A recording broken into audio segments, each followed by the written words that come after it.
Hello everybody. Today we will be starting the stream off with a little bit of karaoke.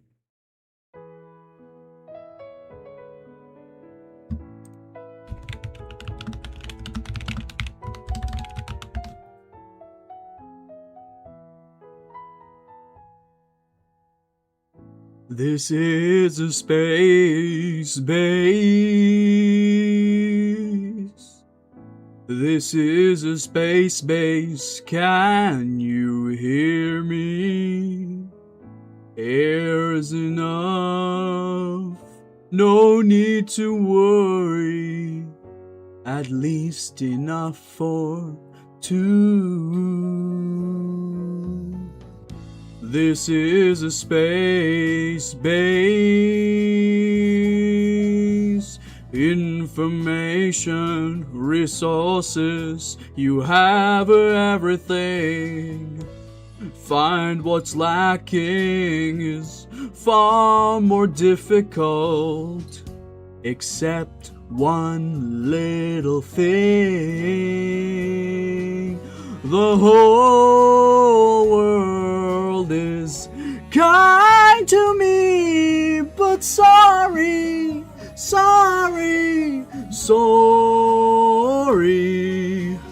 wearing a fine suit, pay by a credit card, but I cannot prove myself.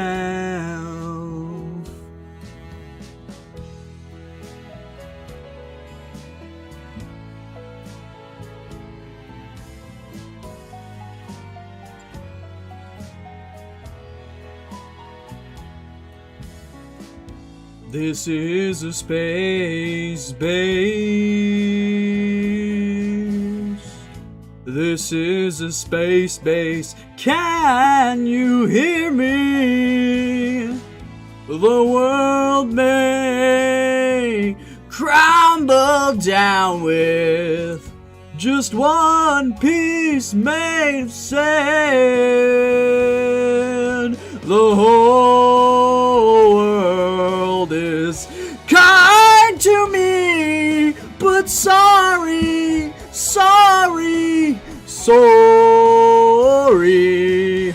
wearing a shiny crown, paid by a blank check that still will not convince myself.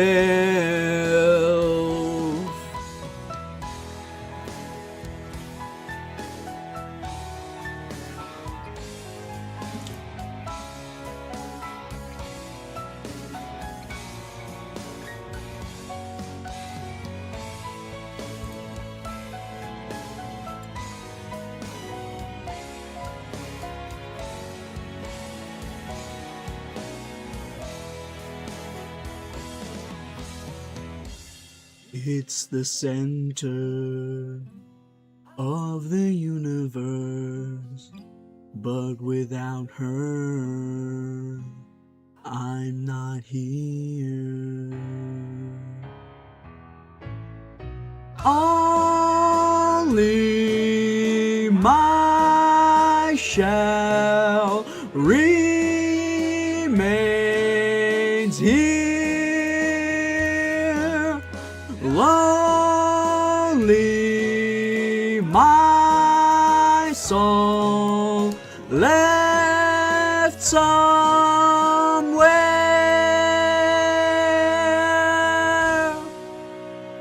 This is the hard part.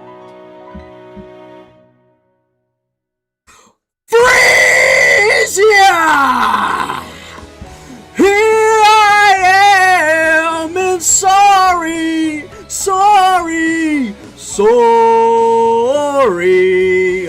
flying through the galaxies, hands shaking everywhere, but I want you by my side.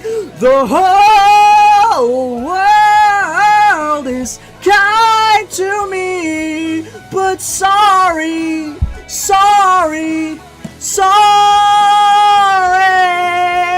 wearing a fine suit, paid by a credit card, but I cannot prove my myself. Boom, boom, boom, boom, boom.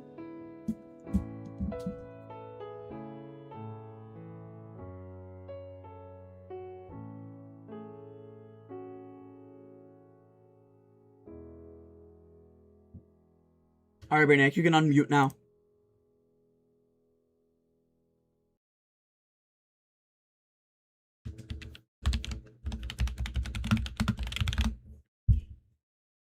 Was not prepared for this. Well, you know, I just felt like it. I haven't sung this song in a while. I fucking love that song, dude.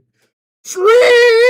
Yeah! I can't hit that note that well with my chest voice. I gotta do it like, Freeze! Yeah! Here I am and sorry. It's tough, man. It is tough on these streets. Anyways, that was my attempt at doing, Freesia. Are we really back in the building again?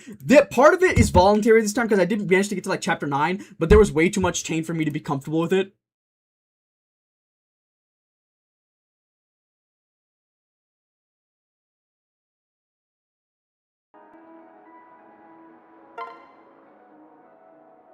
Oh, you finally finished singing. Oh my god, I thought it would never end. I ended it like 2 minutes ago, man. Are we back at the start? I finished chapter 6. Well, there's a very good reason for this. Let's boot up the save file. I did all the... No, last time we managed to get to a chapter, but there was a ton of taint, so I was like, fuck it, I'll just restart this part of the... Fucking Daniel. In the astral plane, you can use Dragon Vein power to create new buildings. Korase. Korase. Okay, whatever, man. Fucking hell. I did not expect that to be that visceral. Alright, let's get fucking going. Yeah, whatever.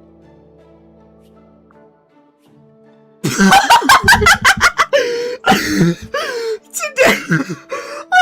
I totally forgot. I sent it to his birthday today because I wanted to get the extra moonlight and I forgot. Happy birthday, Daniel. Did you really think I'd let this day pass without any... Oh my god. Holy fuck. What a way to start the stream. Oh my god. I'm in fine form today. Alright, come on. Shut the fuck up, Daniel. If you haven't figured it out already, I have been reading ReZero a shit ton recently. I have caught up to the anime officially, and I've also, like, read a little bit past it. I think on, like, the last couple volumes of Arc 6.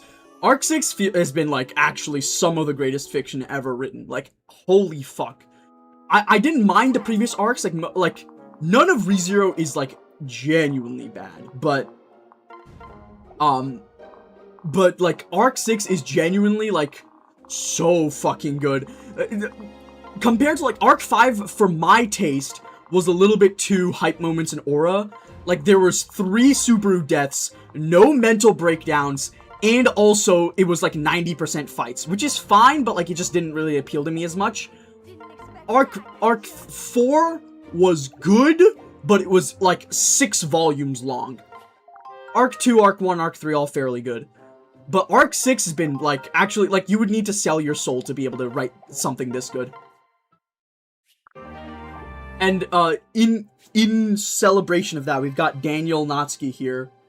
Funny Daniel from, ReZero. It was surprisingly easy to mod this into the game. I will say, my game is... the time you spent last time trying to fix the music. Definitely, dude, I spent, like, actually 2.5 hours last time. Like, this time it was, like, a solid 30-minute expedition where, like, most of it was just, like, me being, like, super nitpicky on, like, cropping and stuff. Like, it was so much easier this time. Alright, here's the play. I just need to lock in. I really do. Well, I've looked back at the VODs. Invasion 1 this time. I've looked back at the VODs, and I'm like, I really am not doing that badly. It's just, like, I can't lock in Home Sweet Home. Daniel.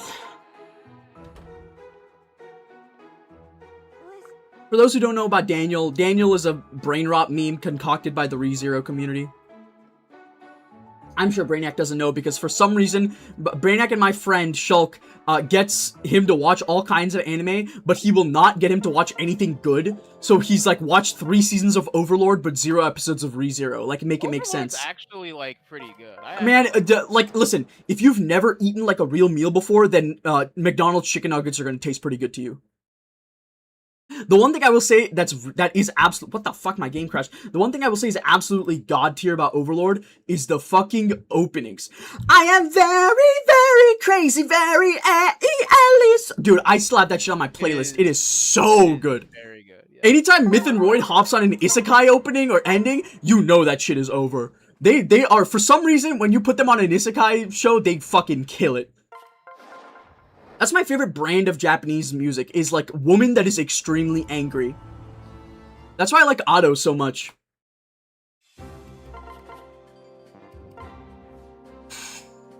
Every time I look at the right side of my screen, it's fucking Daniel. So fucking goofy. Did you mod any other characters? No. I could have modded Felicia and Flora to be Rem and Rom, but like that would have taken way too long. I didn't give him his skills, dude. It's always something that I forget. Very productive. Also, I finally managed to track down what my castle weapons I had properly, and I managed to eliminate all the ones that I shouldn't have. There was like an issue for a while with I should have had some specific my castle weapons, but I just didn't have them, and that was kind of an issue for a while. All right, hold up. Felicia should have Tonebreaker and Live to Serve. Where's L? Live young, die lit. Where the fuck is it? R P I L. Live to Serve. There we go. Are the audio levels out of whack? They're like on my end, they feel a little strange, but I don't know. Like if they sound good to you guys, then that's all that matters. Okay, I know I had Darting Blow, Elbow. Wait, no, I did not have Elbow Room. I had Gamble. I had HP plus 5. I had Life and Death, Lethality, Lock, Touch. And if I had Life and Death, that means I had Sword, Seal, Strength. It also means I had Vantage. It also means that I had, Duelist Blow, right here. I had Lunge. I did have Lunge, Trample, Strength plus 2. Where the fuck is Savage Blow? Savage Blow. I had, what else here did I have? I don't think I had Sword Fair. I did have Soul, and Soul means that I have, yeah, HP plus 5 that. I did have Rally Strength, Speed, and Rally Defense. I had Quixotic, Rend Heaven, Seal Defense, Swap. Rally Speed means I was in Falconite, which means I had Camaraderie and Darting Blow. I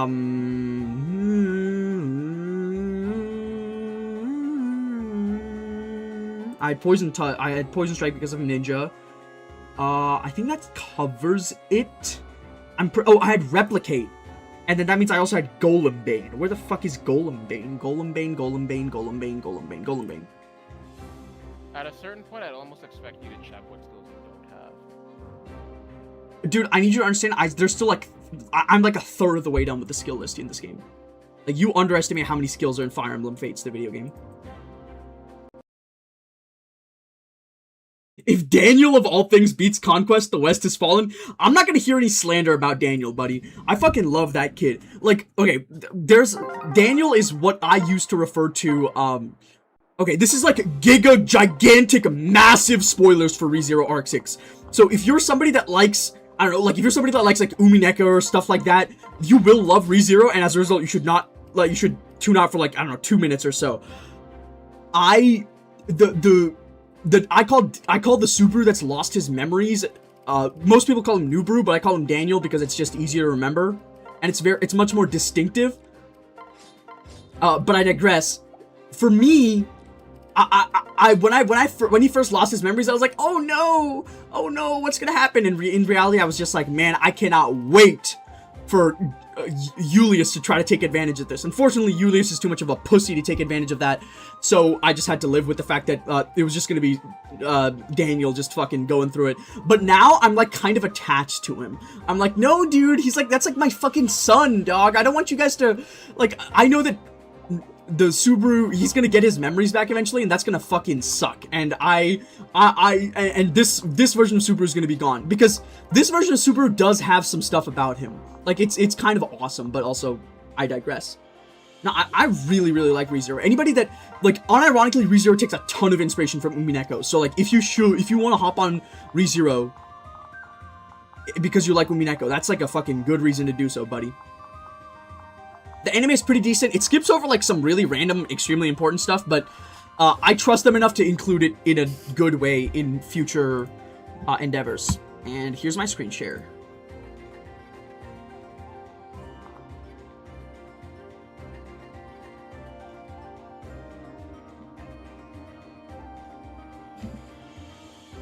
Alright. Let's go here, and I will check my shit, and then we will get started. Ah! I knew I was forgetting something. Dear Lord, what is that? That's Daniel, dog. Happy birthday, Daniel! Did you You're really gonna be getting a lot of Dear Lord, what the hell is that? So I'm gonna warn you, right? Well, I'm happy to tell people about Daniel.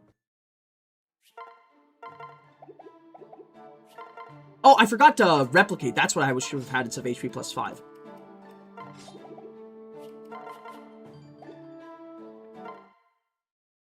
Literally, all I need to do is lock in for Chapter 8 and then not do the reinforcements on Chapter 9. Like, if I can do that, I can get through this part of the game.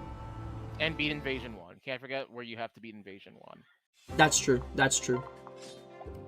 Also, I need to stop fucking misinputting. That also helps.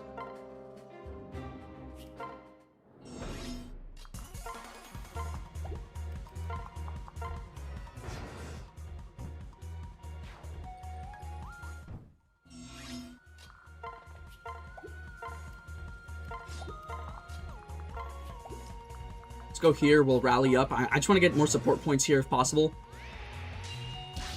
0 damage is good. Okay. Daniel. We need to cook. Okay, we go here. We go here. Convoy. I got this. Watch this. Carp Streamer. Heart Seal. Trade them over to Felicia. Transfer. Separate Felicia out like this. And then we can go like here, Elise, take the Carp Streamer and the Heart Seal. Probably should have traded her the Heal Staff, but I digress.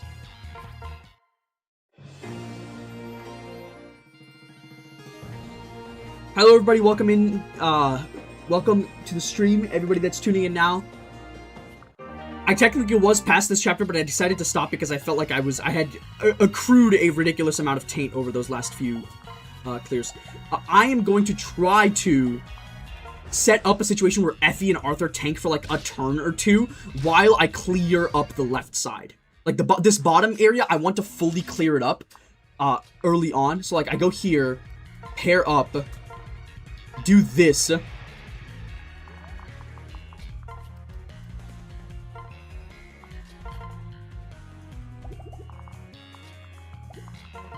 Okay. So my plans, so I was thinking about it, I was like ruminating on it. I feel like my big plans should be with like Selena, I think is a unit that I really want to invest in because I feel like her join time, the Selena Baruka squad, the two of those I think are very important to invest into. Other than that, I feel like I don't really, Laszlo, because I feel like I want to get him a bunch of rallies for late game rev as well. Because, yes, my Corrin has a bunch of rallies, but I do not want to spend the skill slots to use those rallies for the rest of the game. We'll just wait. Easy. Easy.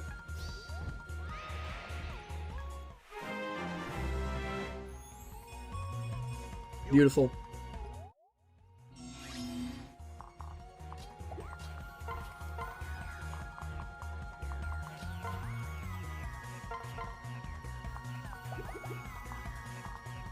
This is kind of an annoying situation to find myself in.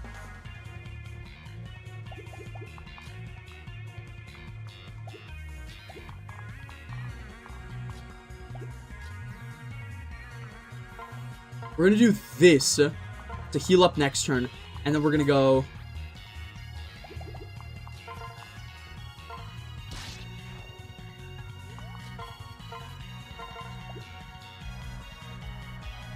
We're gonna do this. Okay. How much damage do we do here? 26 damage. How much damage do we take here? 11 damage. So if I go like this... 1, 2, 3, 4... No, like, ReZero has been really fun for me, but, like, the big part is, obviously, it is very much torture the Asian boy media, and you kind of have to accept that. However, I think, like, it's strange because ReZero is one of those series where, like, I have a very high tolerance for, like, what is enough to genuinely disturb me as a reader because I've read just so much disturbing shit over my years on this planet. However, like, ReZero is able to bring me back to, like, being a kid and reading some shit that I was just not mentally prepared for. And it does it in the strangest ways. Because, like Subaru will be, like, bleeding out on the floor after suffering several contusions, and I'll be like, yup, that's ReZero, baby! And then he'll call Emilia by the wrong name, and I'm like, Tape Nagatsuki, you need to burn in hell for the rest of existence. It's just so strange, the kind of things that it uses to hit you in the feels. Like, it's... Nagatsuki is, like, genuinely... Like, ReZero is a genuinely, like, evil series, the type of shit that they write into that. I need to give this kill to Silas. There's no other way to go about it. We do this. Switch. Wait.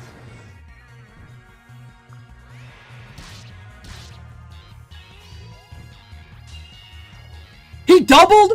Fuck off, Silas! I need you to not double! Fuck! He's too good. He's too good. Whatever. We'll live.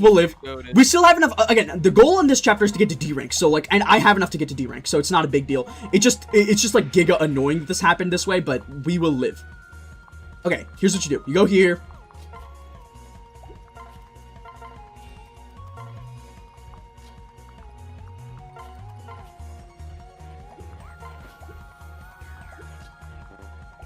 I don't have a vulnerary, so I'm gonna have to, like, take a turn or two to tank with Effie here.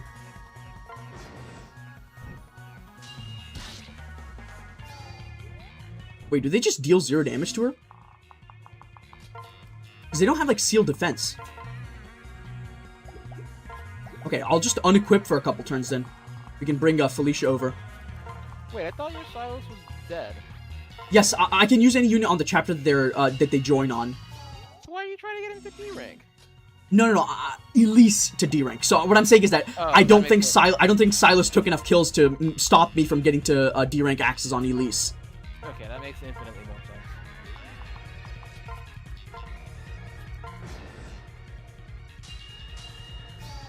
I'm doing the Xander chapter 21 strats.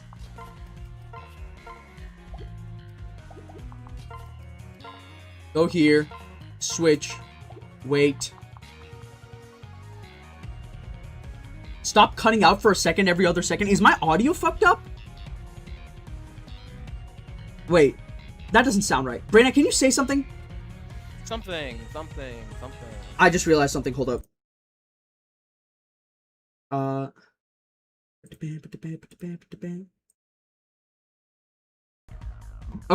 Okay, this should be better now. Okay, there we go. Sorry for the issues, folks.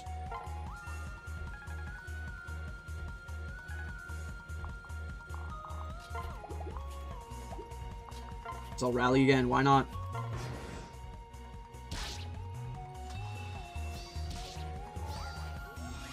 Hey, I don't know why my start button is not working now. I mean, my right stick button. Hello? Yes, for Windows? Are you there? Stop. Restart.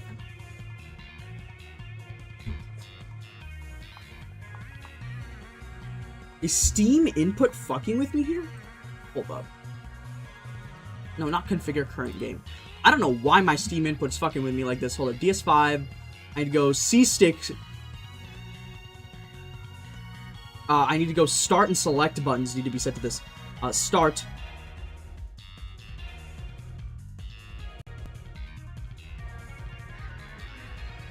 Why is it like this?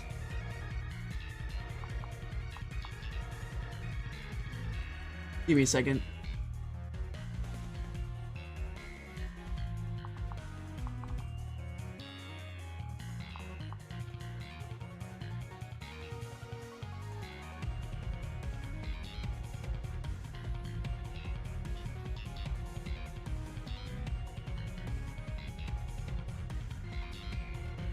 Oh my god, why is my... Okay, hold up. Hold up. Sorry, folks. I don't know what the fuck is going on. Let me just exit Steam. Maybe that'll help.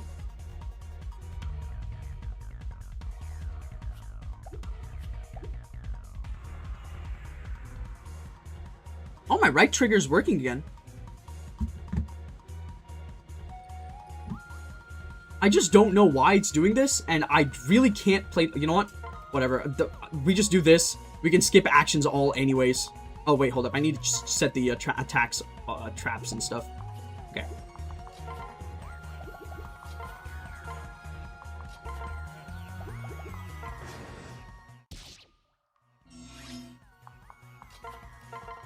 Only had a way to get her.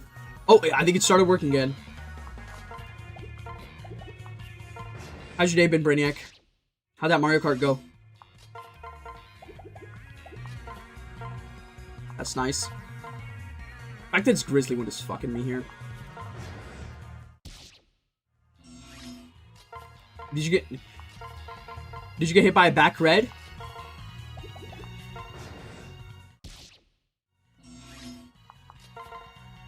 Yeah, but did you get back redded? That's the real issue.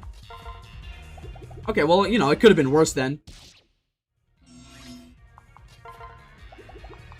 The second she gets to D rank, well, D rank and 2 levels, whichever comes last. I need her to get 2 levels.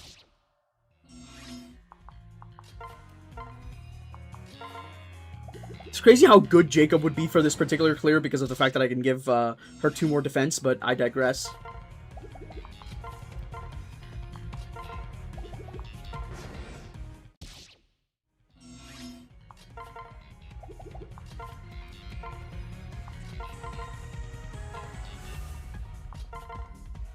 Am I insane or is Brainiac completely silent right now? You have to be fucking with me.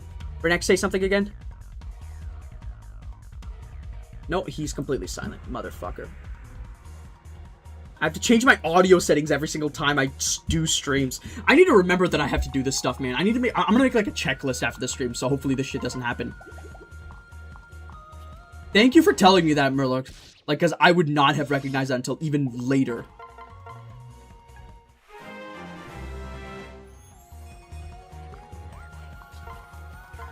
Let's go here. Let's go here. And... Dude, Brainiac, I'm working as like a custodian, right? And it, like, everybody there speaks Spanish, and it is fucking hell. And it's not because I don't speak Spanish. That would be annoying by itself, but it's because right now I'm learning Japanese.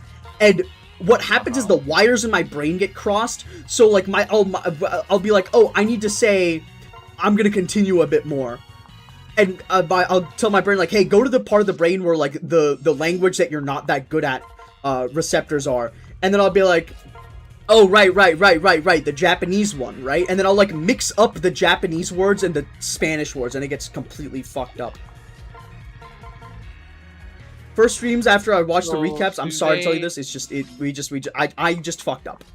So, do they not, like, speak English at all? Like, they're not... Some of them speak a little bit of English, but, like, a lot of them don't speak much English. Please get, like, a defense. Oh my god, that's a perfect level up for this. Well, it wasn't a perfect level up, because you got, you didn't get, like, HP and skill and stuff, but... Do I speak Spanish? I took Spanish for a couple years in high school, but, like, I speak a very tiny amount of Spanish.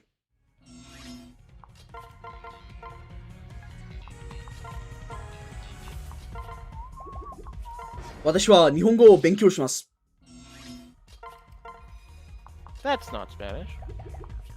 See, that's what my brain thinks, though. I'll be like, yo wa chotto suzukeru, and like, I'll just like sneak like a Spanish word into an otherwise Japanese sentence. It just gets me fucked up, dog. I forgot most of high school Spanish by this point. I mean, I don't blame you at all.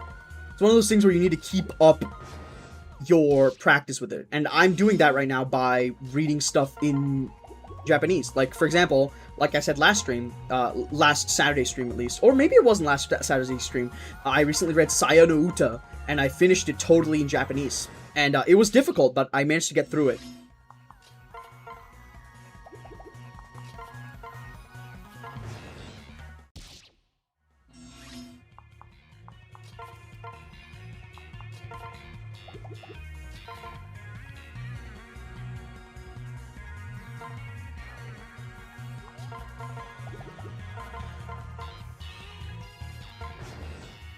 Brandon, you ever play Clash of Clans?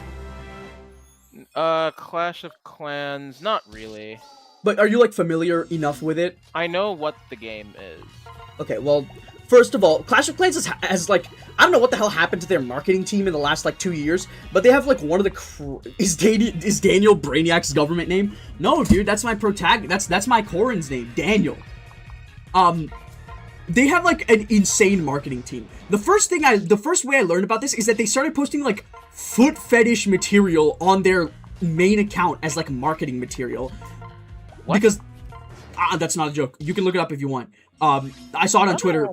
But sure, I'll take your word for it.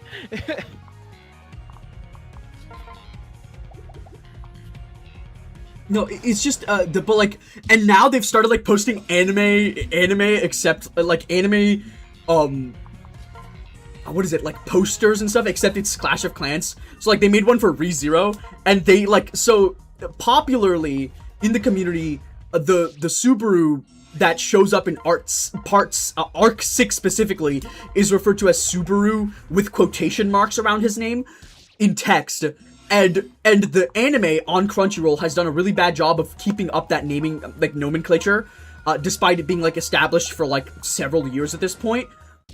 But the fucking Clash of Clans admin were able to do that. I don't know, man. They're like it's like the opposite of LARP. They're not LARPing. Suguru Geto, they did do a Jujutsu Kaisen one as well. They did do a Jujutsu Kaisen ad on their fucking socials as well. And they, let me tell you something, they look great. Like, you can tell that there's actually some, like, thought put into it. And like, they maintain the art style while keeping the characters, like, they do a really fucking good job in that.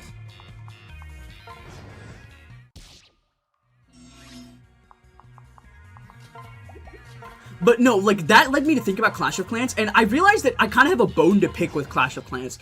Clash of Clans has two main resources, gold and elixir, at least when I play. Maybe there's, like, been 50,000 updates, and now there's 700 currencies, like how it is in Heroes. But last time I played, it was gold and elixir. But there was a third resource that was slightly more scarce called dark elixir. And I realized retroactively that it kind of pisses me off that that's what they decided to name their third resource. You couldn't name it something new? Dark elixir? Really? You couldn't come up with something better?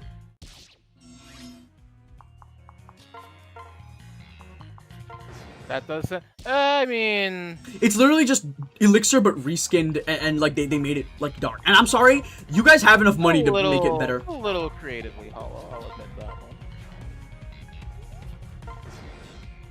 one.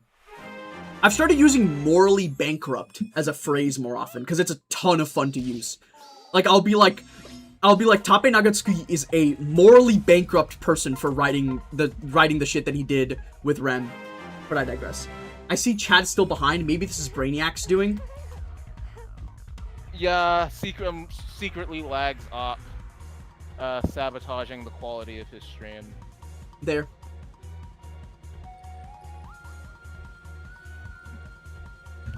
Let me do this. I think this is what happened. Yoink. And there we go. Easy clap. It wasn't behind. I just had it, like, placed improperly within the screen regions.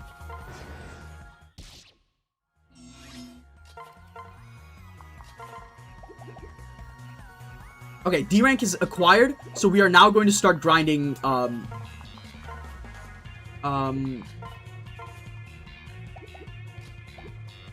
gonna unequip for a turn so I can, like, set this shit up properly.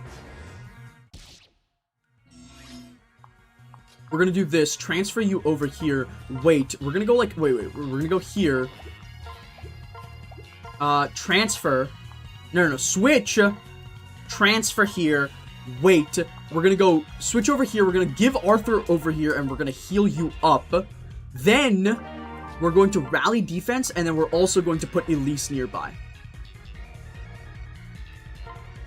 Unfortunately, I think she's unequipped right now, but we will make it work. Let me grab, like, a weapon out of the convoy that isn't dog shit, maybe. I'll take the broom and the Tsubaki's pike.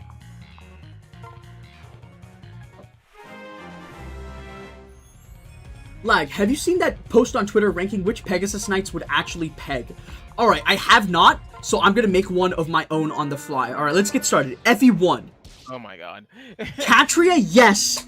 Est, yes, but only because it's able on the other side. Pala, shockingly enough, no. FE2, same thing. Same shit. Same shit, different turlet. FE3, also same shit, different turlet. I don't think there's any more flyers in FE3. Yeah, there's no more, like, there's no more Pegasus Knights in FE3. Technically, like, Minerva's there, but, like, if you need to ask me whether Minerva pegs, then I feel like I don't think I can help you as a person. Like, if you can't figure that out on your own, you got bigger problems, dog. Oh, Sita, also, yes. I forgot about Sita. Moving on to FE4. Aranus, yes. The Gen 2 ones, no. FE5, Corrin, no. The other one that has, like, no HP, but it has ridiculous stats, yes. Misha, that's the one. Are there any other Pegasi in FE5? I don't know FE5 like that, so I wouldn't be able to tell you.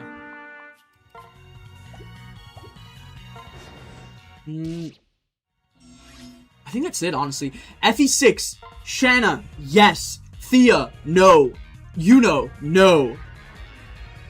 FE7. I'm sorry, I've lost the plot. What is this tier list again? This is who pegs and who does not peg. Okay. FE7. Farna, yes. Fiora, definitely no. I have no fucking idea. Well, okay. Does it count as pegging if it's 2 women? Brainiac, do you know the answer to this question?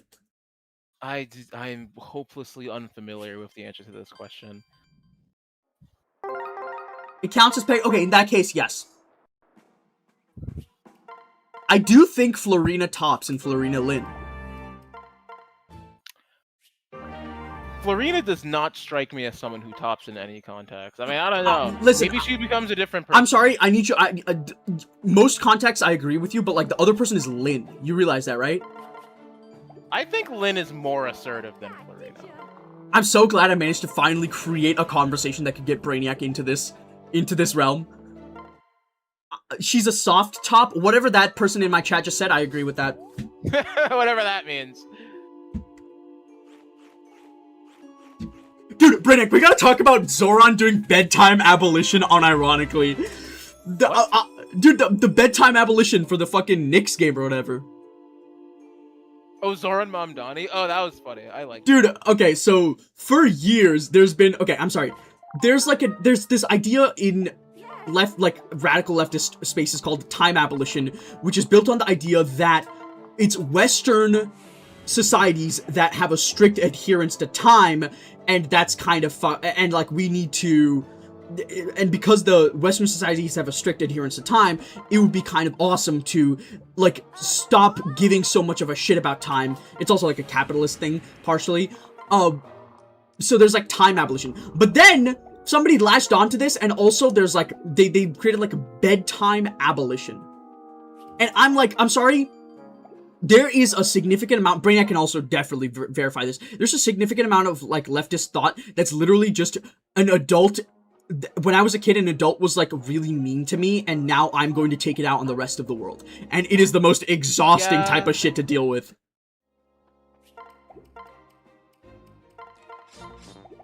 Like, the people that are, like, super, like, the people that, like, are really anti-parent, or, like, super, like really fucking hate teachers or whatever, or like are super anti, like, just talk shit about teachers all the time. Like, I'm sorry, that comes from a place of you were mistreated in your youth and you are taking it out on the wrong people. Yeah, I never really, like, had that problem where I hated my teachers. I don't know. I need her to take the hairpin and the Kagura's dart, I guess. What else do we got? No, I've definitely had shitty teachers. Sure, but, like, holding on to that until adulthood is, like, a sign that, like, I'm sorry, like, we can't help you with that.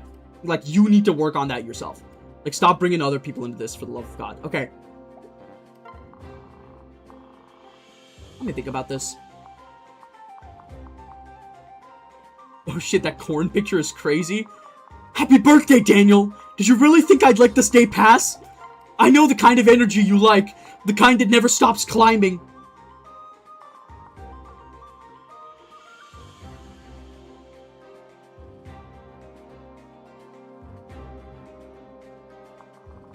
Alright, this should cover us.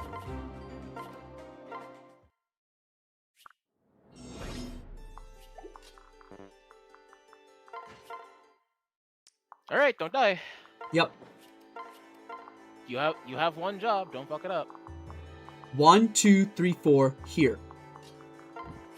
I'm going to take my player phase 1 reset because I forgot that I need to give her... No, I actually do not need to take my player phase 1 reset. Normally I take a player phase 1... normally I do rally strength on this chapter because I have a Parry's Lance, but that Parry's Lance does not have access. I don't have access to that Parry's Lance anymore because I realized that it was part of a doomed timeline. Also, ReZero being the theming for this run is thematically accurate because, you know about... Sure, I'm sure even Brainiac knows at least a little bit about ReZero. Is that the one with the fucking bomb head lady? Or is that something else? Bomb head lady? You have no idea how little I know about anime, dude. You're thinking of Chainsaw Man. ReZero is the one with the guy that, like, gets isekai'd and then every time he dies, he goes back in time. What is your player phase 1 reset rule? If it's player phase 1, I am allowed to reset. That's full stop. That's what I allow myself. If it's turn 1, even if you've done actions? Yes. I see.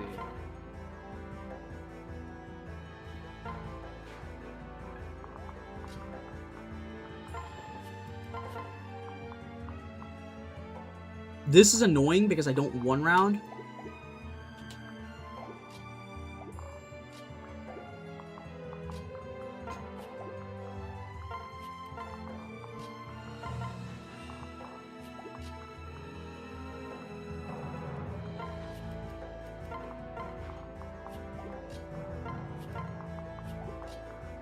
Man, it would be really nice to have lunch right now. Flora, it would be really nice if you missed right now. She didn't miss, but we're fine. We can go here, just nuke you.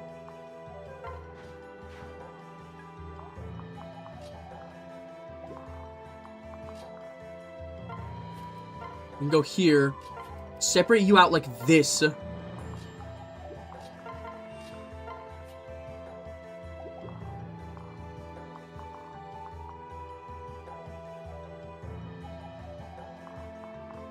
She's alive. I guess I could pop the vein to make sure that she lives. Let me just do the fucking math here. 23 minus 12 is like 11. She'd be at 10 HP. And then 19 minus 12 is 7, which would get halved to 3. 12 plus 3 is 15. She lives, and I have a healer in range.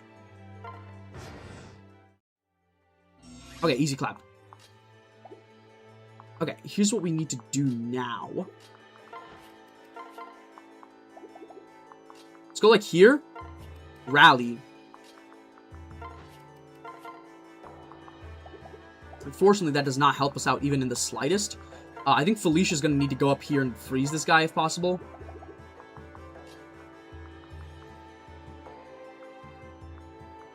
Where the fuck? Which one's Daniel? Okay, I'll get a little bit of support points with Daniel. Oh, this is actually a really nice tile to put Niles on because he gets attacked at 2 range by the mage on enemy phase. So yeah, I'll totally take that. We'll take this range.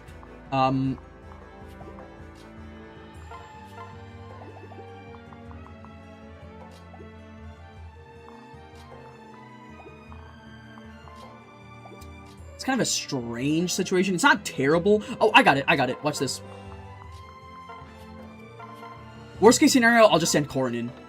Yeah, okay. It's too bad. I'm gonna have to send Corrin in. It's unfortunate. I was hoping to get some Odin support gain EXP, but... Well, let's do this.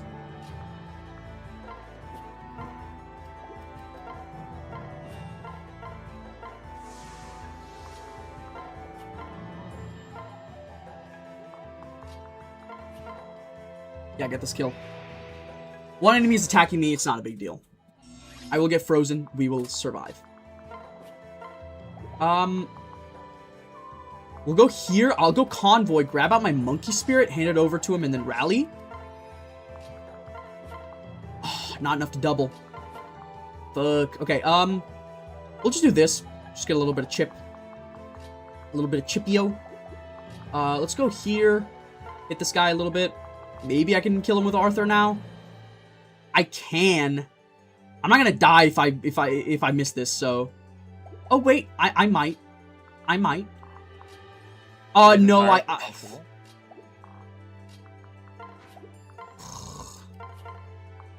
I'd say this is good. This is the combat. This is the combat to do here, unfortunately. And we're just gonna go in here and we're going to visit the village. Just wait. Okay, you hit Odin. That makes my life so much easier. You have no idea. Let's go rally up with the replica. We'll go Odin combat here. Chip you down a little bit more. Can we put Arthur in here and grab the fucking... Do I have a... Oh my god, I don't have... Wait, hold up. Switch. Trade the Carp Streamer over. Give her the Iron Axe for now. We'll do Carp Streamer combat here. Get the kill.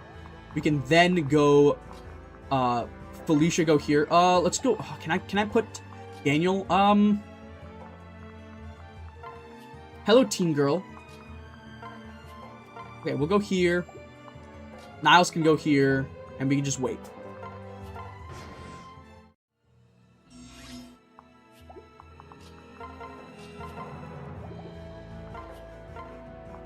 We'll just do like some combat here. I'll take the chip. Oh, this is not good. It's not terrible either, though. What we can do, I think, is...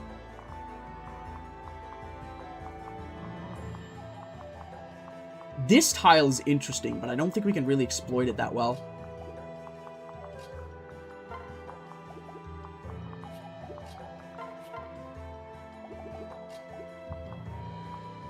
I can give this kill to my Corrin, and it should be fine. I can then go, like, Carp Streamer plus something else kill for that. Well, if I go, like, here... 19, 20, 23 minus 9. 23 minus 9 is like 14. 14, I'd be at like 7 HP. And then I would need to eat... I would basically just need to eat the 2 most damaging of these guys. So I'd be like 7, and then you have 18 attack. 18 minus 7 is like 11. I do not survive that, unfortunately. Well, no. What if I rally, though? If I rally, then I go... I then have plus 4 defense. So this guy would do just 19 damage. 19 minus 9 is 10. And you have 18. 18 minus 7 is 11? That's an exact kill. Assuming that this guy doesn't go first. I feel like this guy would be inclined to go first. Oh, these guys can only attack from this tile. So basically, these guys are going to crowd each other up, so I only have to eat 2 of them. Okay. We go rally here. How much attack do we have here? 26.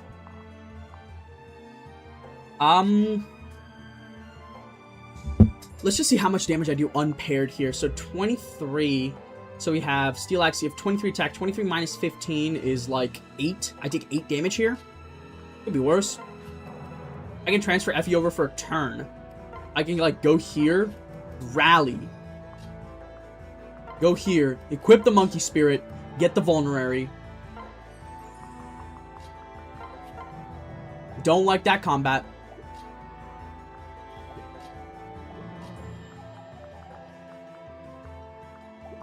We're gonna turn off the skip right now, because I do want to see this enemy phase. Yep, easy. Okay, that's good. That's step 1.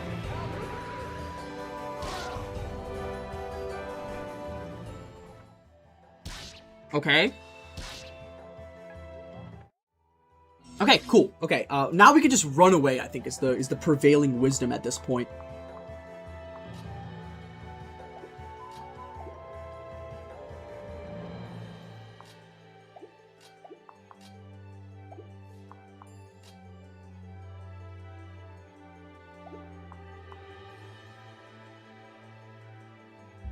Well, okay, how much damage do these assholes do to me? 10 and 6?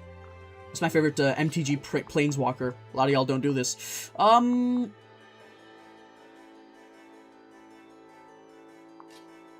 If I, like, go here with the Dragonstone. Well, let's go Odin over here, pop the Vulnerary. Full stop.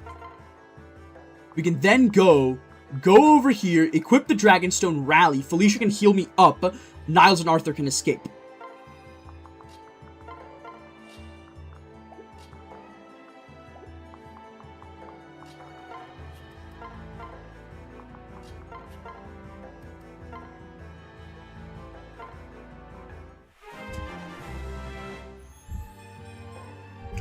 The only part I don't like about this is that I have a ton of units paired up right now. Yeah, there is a slight death ball approaching me. Uh-oh.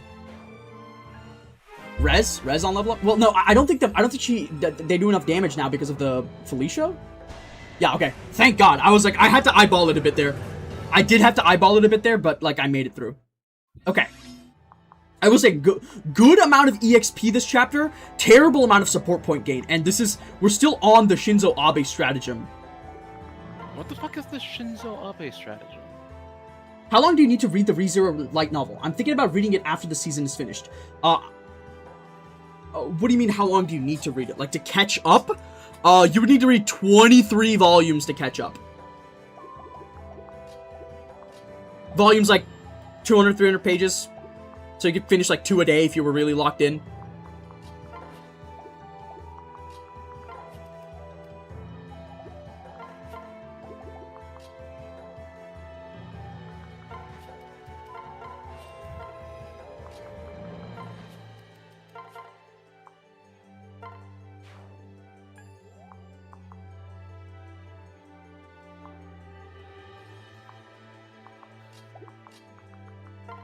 I think I do this regardless, because this still builds support point gain between me and Effie, even though Niles is paired up right now, because we're adjacent. Yeah, see, that'll give us some support points, and then we can finish it off with the Odin fart. Let's heal him up. With the Odin fart, yes. Yeah. So what's the Shinzo Abe stratagem? Shinzo Abe is a Japanese politician that aggressively campaigned on increasing Japanese birth rates. So basically what I'm saying is I need my units to fuck. Does that answer your question? He got assassinated. Okay. He was assassinated in a famous assassination by just a random ass dude that showed up with a makeshift gun to a rally speech and just shot his ass dead. More effective than every single American assassination over the last administration combined.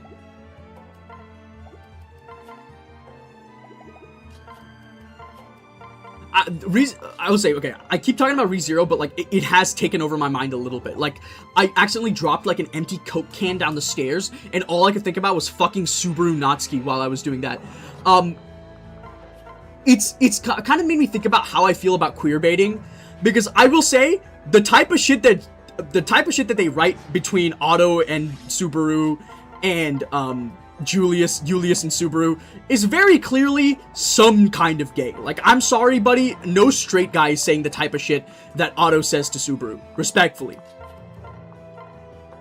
And, like, the amount, whenever anything happens to Subaru, Julius gets so fucking down that he has to be obsessed with him.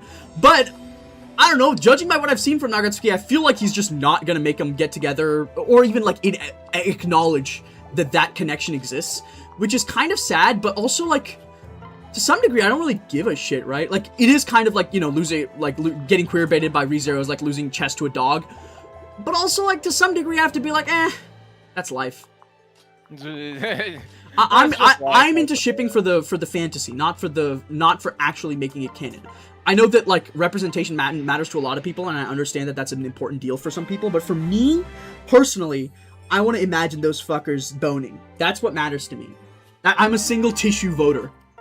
A single tissue voter. That is an expression that you just said. You got it. That was kind of a bar, though, right? You have to admit. That was kind of a bop. That was kind of a bop. Shit came out right off the top of my dome.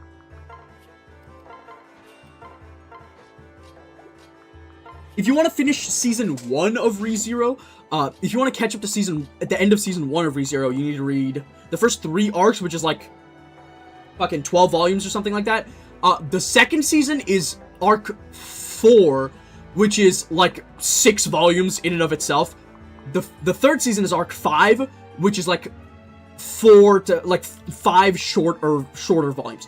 Arc 3, the season 2 arc, aka arc 4, is long as shit. So, you know, that's what's when I first read ReZero, see, arc 4 is the one that like made me stop reading it because it just took so fucking long. But it's worth it, man. It's really fucking worth it.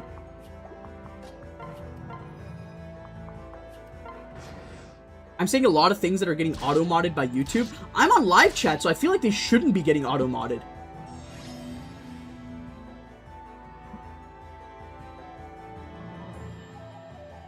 I probably start reading it at the point the anime ends. So, let me see. When I haven't read to the end of Arc 6. ReZero Arc 6. Let's see. When does it...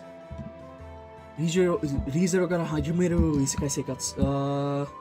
What is the volumes? 26 is the volume you're gonna start on. Volume 26.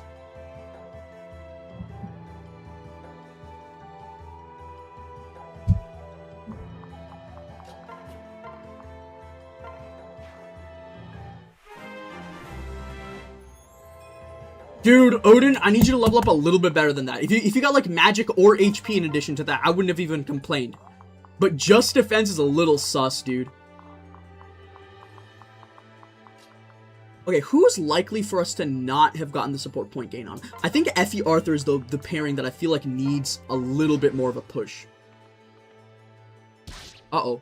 No, she's fine. She's fine. Yeah. I did not see that mate. I did not see that mage. I have a real blind spot on this map for like seeing cross-directional attacks. Like attacks that like span several different segments of a map. Like I am terrible at looking for that shit here. Unfortunately, I do not have enough damage to do anything here. Let's do this.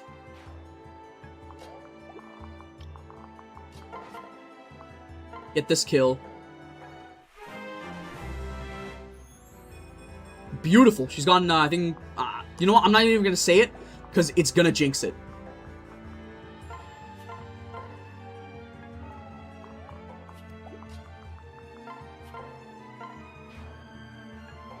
I was going to make a comment on how much attack and accuracy Niles had, but then I realized what the context of that would have been.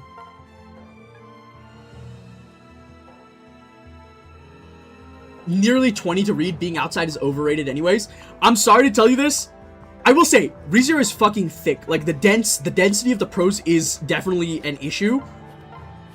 But, like, it's good, man. Like, it's one of those things where, like, if you don't like what's in the anime, then, like, you will probably not be fucking with the light novel either. So, like, don't bother. There's, like, a couple of groups of people that ReZero really appeals to. It appeals to, like, a very small sect of the power scaler crowd that is really into, like, Fate Stay Night and shit. Like, that kind of power scaling. It also appeals to mentally ill women that want to see an anime boy get tortured, which is the people group that I think I'm the closest to on this list. Oddly specific, but okay. I'm sorry, Brainiac, there's a ton of shit like that. Evangelion... Fucking, basically every mecha show is like that. There's a bunch of shit like that. Also, a bunch of, like, visual novels, like Danganronpa, AI Songman Files. A ton of series are like that. Let me see. Right here. Okay. I don't like this fucking group. Can I just say that? I don't like this group. Okay, what's the level? What's the level situation right now? Can I afford just skipping this group? I think I can. I'm just gonna go kill the boss.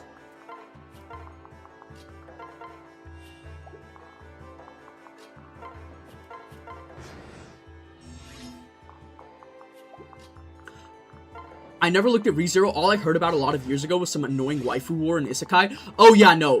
The waifu war must have, like, I wasn't there for it, but even, like, secondhand, just reading the shit that resulted in that war, I'm like, holy fuck, that must have been a pain in the ass to live through.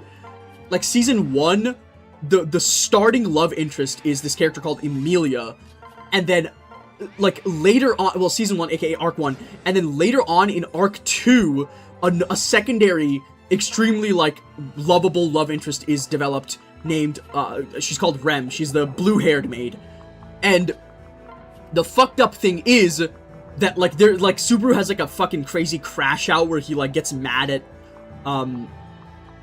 like he like goes off on Emilia and like super alienates her for a while, and then like Rem shows up and a lot of people had their hearts captured by Rem at that moment, and so there was like a big shit show about that. And I don't blame him too. I really like Rem a lot as well, but you know, I'm here to read the ReZero as it is. I'm not here to read the ReZero like that's in my like fucking in my fantasy exclusively.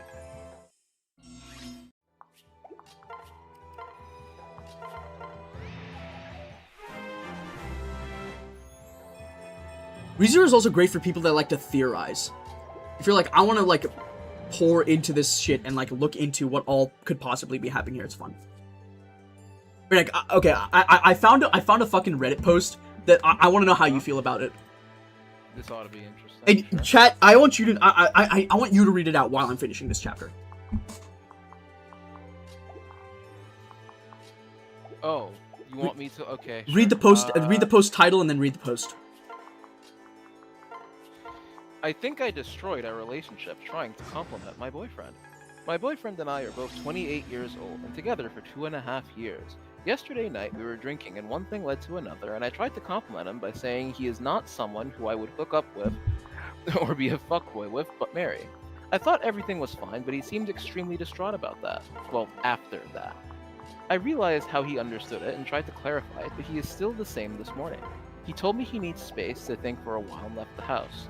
All my friends tell me I messed it up, and guys tell me it's not a compliment, and most men will understand it differently. I think I destroyed our relationship, and I am panicking right now. Thoughts, Brainiac? Where do you land on this? I don't know. I think there's an overreaction there. I think there's an overreaction there, personally. From who? Okay. I need to think about it a little bit more. I think like You're telling me that wouldn't like fuck with you a little bit? You know, I like every time I've asked this particular post to a group of people, it's always like split down gender lines.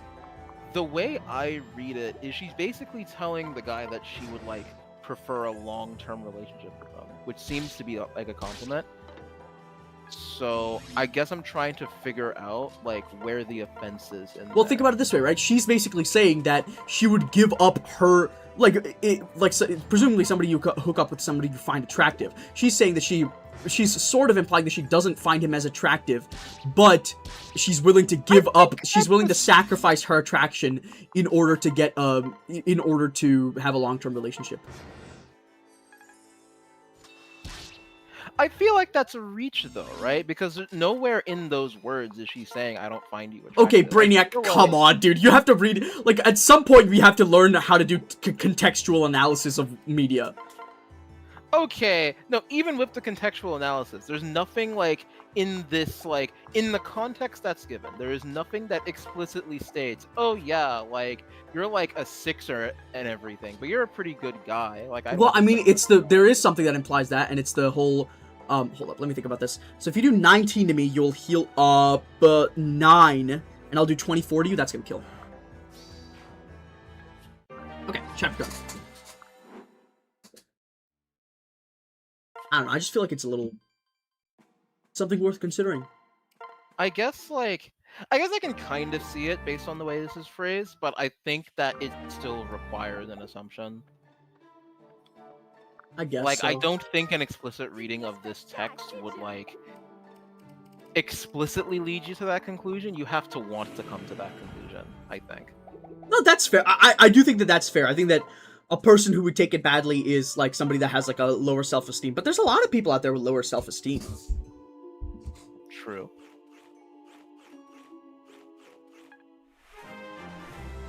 Maybe don't... I think it's a little weird to say, but I wouldn't take it as an insult. Maybe don't tell your partner, you know, I'd never fuck you normally. People will understand it as you're the consolation prize. That's not the... You want to spell prize with a Z for that particular usage of the word. Consolation prize.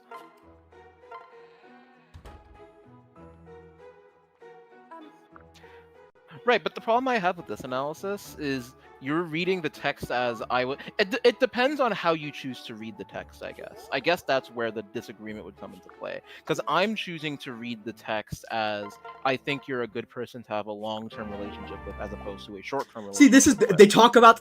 You're gonna hate me for saying this. They talk about this in Umineko. They talk about this like when you read something that feels a little bit ambiguous. How you interpret it depends on your love within the context. Like, if you love the person you're talking to a lot, then you are likely to perceive it as a positive, more likely to perceive it as a positive than if you are neutral towards them. I think that you are a more positive person as a result of that. You know, you have more faith, and I think that's a beautiful thing. But also, you know, people differ on that, and we have to kind of accept that. 200 gold saved on the Nosferatu. Don't mind if I fucking do, dog. How close is Effie to C rank Lances? She's like halfway.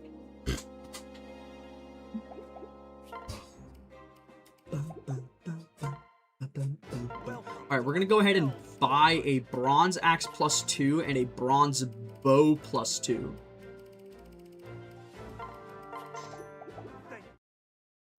Other than that, I think we're good. Axe for Silas, or Axe for Arthur, and then something for Nas. I don't think Effie really needs better weaponry, because once she gets the Bold Naginata, she'll basically be covered. Thanks for stopping by.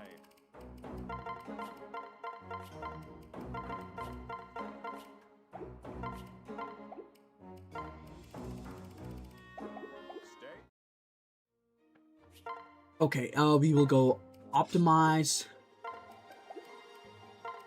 There you go. Oh, I need to give him the Raider Yumi. Thank you. Okay.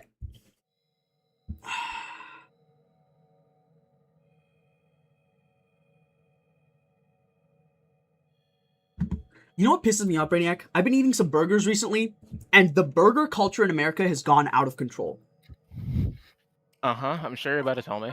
No, like, seriously, like, I'm sorry, I know you've experienced this. You'll go to, like, a pub, and they'll be like, this is the house burger, and it'll have, like, 40,000 ingredients, and it's piled so goddamn, it's like bread, cheese, lettuce, cheese, meat, tomato, meat, lettuce, tomato, a bunch of avocados, we'll put some pickles on there, put another bun, and on top of the bun, we'll put 3 more small sliders on top of the bun, and you'll have to fucking unhinge your jaw to eat that shit. I'm sorry, we've gone too far. Like, science has progressed too far on that front. We need to invest in wide burgers as opposed to tall burgers. This bad boy can fit so many pounds of steak on it. Like, we need, like, wide burgers are the future, man. Make the burgers make the burger's width larger, so it's harder for the burger to fall apart when you bite into it. I think that's the real,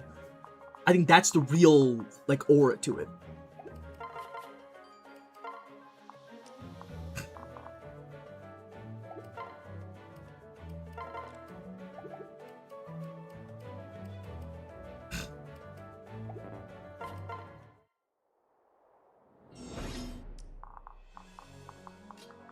Oh, hell yeah. You know the song, Brainiac? I don't hear what song is playing on your end. And then unmute the fucking screen share, idiot. I don't think I'm in your screen share. Why are you not in my screen share? Because I'm looking at your stream It's more up to date.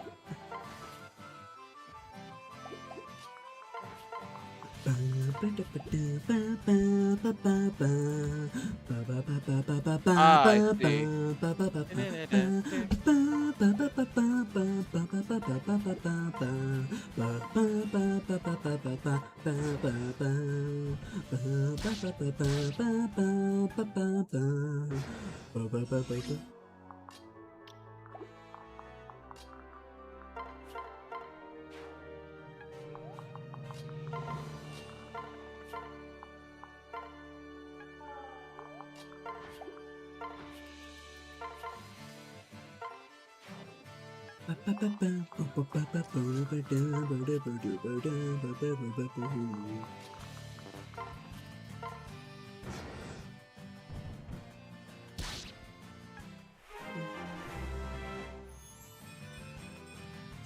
Matt, Beautiful level up. I love that level up. Odin, if every single level up you get like that is like that for the end of the game, I'll suck your dick, dog. I don't give a shit. What if after all of this, like, homoerotic posturing, I was just, like, totally straight? Wouldn't that be fucked up? Many such cases. And maybe that queer bait discussion was me soft launching that. This is soft.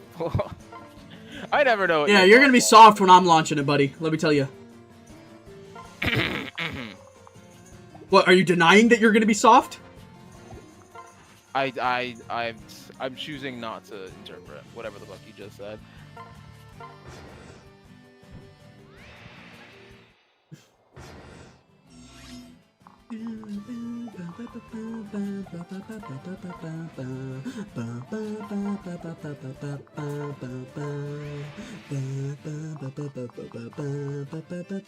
I haven't used Vow of Friendship in 8,000 years, man. I miss that fucking skill. You should have considered not getting your Silas killed. Very true, very true, very true. How did you pull that off, anyway? A lot of people are saying that Silas shouldn't have gotten killed. Well, I'm telling you, those people are a bunch of idiots. Silas was a total loose cannon. Stupid Silas, we call him. Stupid Silas, of course. The guy didn't have a single brain cell in his entire brain. Pretty sad. Part of me wants to say that he would accomplish something more creative than Stupid Silas, but, like, I don't think he would, actually. How about this? Let me think about this. We call him Parasocial Silas. You know, he met a guy once when he was a little kid. You still need the alliteration in there. Sissy Silas. No, Sissy Silas doesn't make any sense because it doesn't fucking work for his character. At least, like, because, you know, all of Trump's, like, fuck-ass nicknames are, to some degree, lies, but they have, like, a kernel of truth in them. Sissy Silas has no kernel of truth in it, unless you're outing yourself as, like, a Silas Bottom AO3 fic writer, which I don't think you are.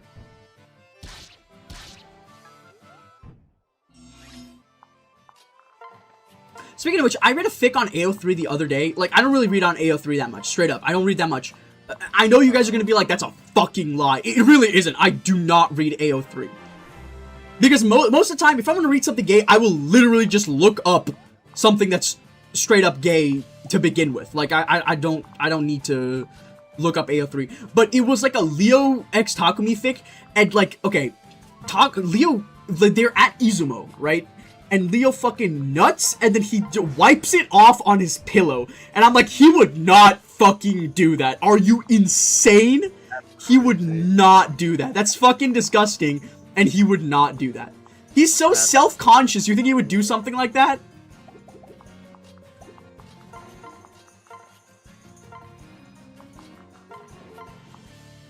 I respect that read of Leo, though. Even though I totally disagree with it, I think that it's wonderful that we can have these kinds of disagreements. He would use the curtains like a gentleman? What the fuck part of that is being a gentleman?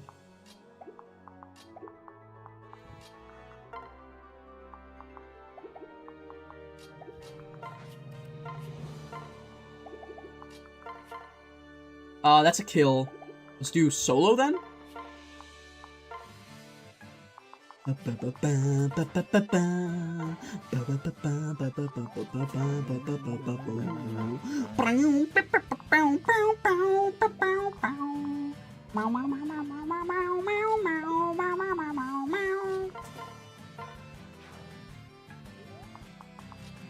Silas bottoming sounds kind of cool. Might think about having Corrin and Felicia destroy that twink in a fic. 2v1 is fucked up, gang. What did he do to deserve that?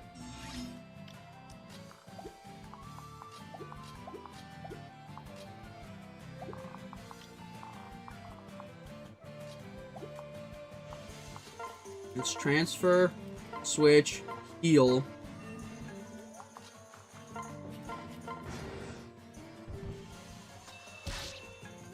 He's definitely gotten 6 combats, so I'm going to do this combat. And then after this combat, I'm going to put Effie on him just to work on that support a little bit. Or maybe I'll put, like, Niles on him. It's just, no, because I want to work on, I should put Corrin on him because I want to work on, the only other support that matters on that front is Corrin and Odin. Okay, we'll do that then. These guys should now be at, I'll give them one more combat. I haven't finished watching today's video, but judging by the title, I assume you lost on chapter 16. Wow, how'd you guess that? Yes, I did. Twice, actually. Well, I didn't lose twice on chapter 16. The first time, I lost Xander, and then the game crashed, and I was like, well, looks like God wants me to continue this run, and then I immediately threw my Corrin into a fucking wood chipper.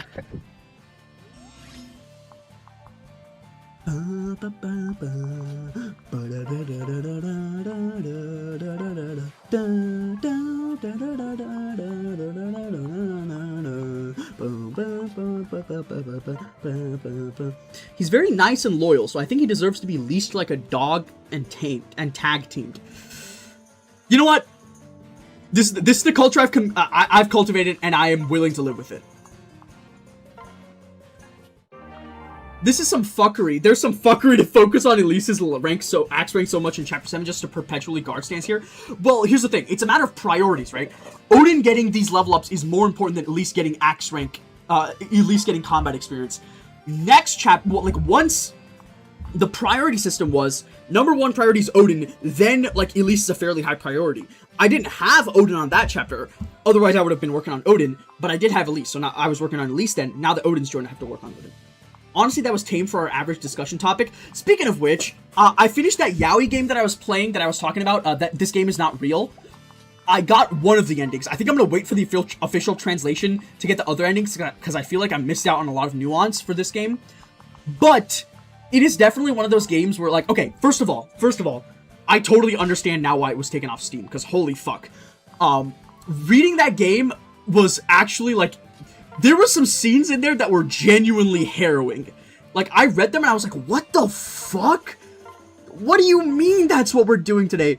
Like, it wasn't even like slow damage, because in slow damage, like, a guy will start fucking another guy's wound, and you'll be like, yeah, okay, bro, you're just like a Reddit, you're just a you'll be like, to the writer, you'll be like, you're just a fucking Reddit edgelord, you're just putting this in the game because you think that it's edgy and that's fun, whatever, I don't care, I don't respect it on a Meredith level, and you move on. But in this game, it's not, in this game is not real, it's mostly, like, not as, like, overtly fucked, but then every now and then there's, like, a scene that's just like, oh my god!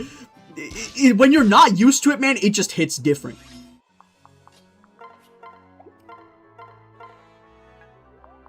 No, but, like, here's what I'll say. I really recommend that game for people that want to experience stuff like that. I would absolutely tell anybody that is easily disturbed or has a sensitive demeanor to absolutely fucking stay away from that game. It is really fucked up. Like, it's, like, not, there's, like, a ton of, like, there's a ton of, like, dubcon stuff there. Like, it's just, like, just be aware that that's what you're going into.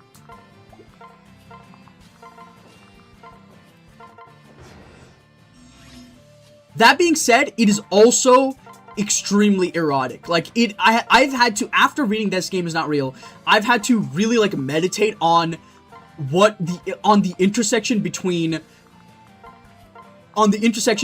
something that is gruesome and erotic. I'm calling it Guro Ero for short. It's a totally new thing that I just came up with. But no, I digress. Like, it's kind of interesting to think about that, like, these kinds of, like, overtly, like, gruesome and, like, gross and disgusting scenes are still, like, you can tell that the author wanted it to be read as, to some degree, like, appealing. I started a Lunatic Conquest Iron Man a bit ago. I died at Invasion 2. This is why... Why were you playing Never do any Invasion other than Invasion 1. Invasion 1 is fine. Invasion 2, get the fuck out of there, dog. And don't even think about Invasion 3. Like... If you're at, like, end game and you're like, I need to get a little bit more support points before I beat the game, and you're, like, stupidly over-leveled, and you're like, let's do Invasion 2, I think that's fair. Do not fucking do Invasion 2 otherwise, man. Like, this reminds me of a conversation that we had in Mechacord, which is always bringing up PTSD because it's a Mechacord conversation, where we were talking about, like, someone was asking, like, what the strat for, like, a Conquest Iron Man is, and someone suggested, oh yeah, just, like, get as many paralogs as possible. Yeah, and Septi always showed up with the was like, annoyingly correct. don't do Septi that. is the master of being annoyingly correct. Like, it makes you mad how right she is, dude. She's the Like, why would you do that? She's a master rage baiter. I think you should definitely be doing some paralogs, though. There's some paralogs where the risk-reward coefficient is so... Like, the reward is so high, you should be willing to take on the risk. Like, Ophelia paralog, Kana paralog, and the Birthright paralogs, I think you should definitely be willing to do.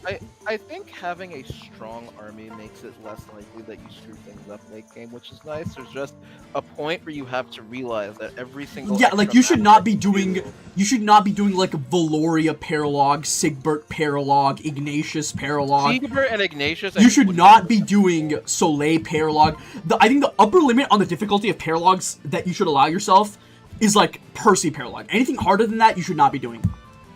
I think, like, Valoria Soleil, it's maybe not Soleil. Valoria you can get away with if you have, like, a really good, like, suite of options to clear it. Because if you have a good suite of options to clear it, it's really not a hard map at all.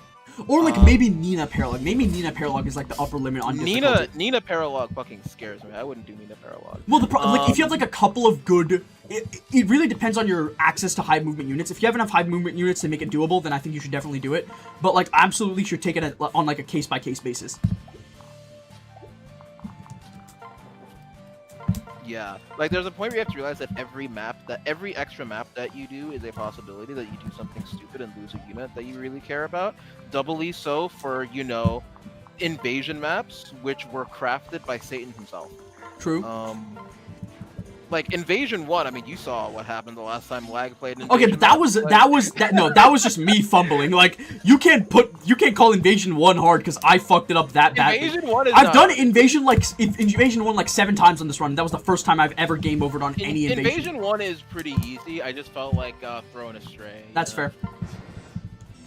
Every map is another chance of a dead Odin. Well, what if you've already gotten Odin married? And then at that point, the dead Odin doesn't really matter. If you get Odin married and then kill Odin, does Ophelia, like, disappear? Are you fucking stupid? Like, are you genuinely stupid? There's no way that's a real question.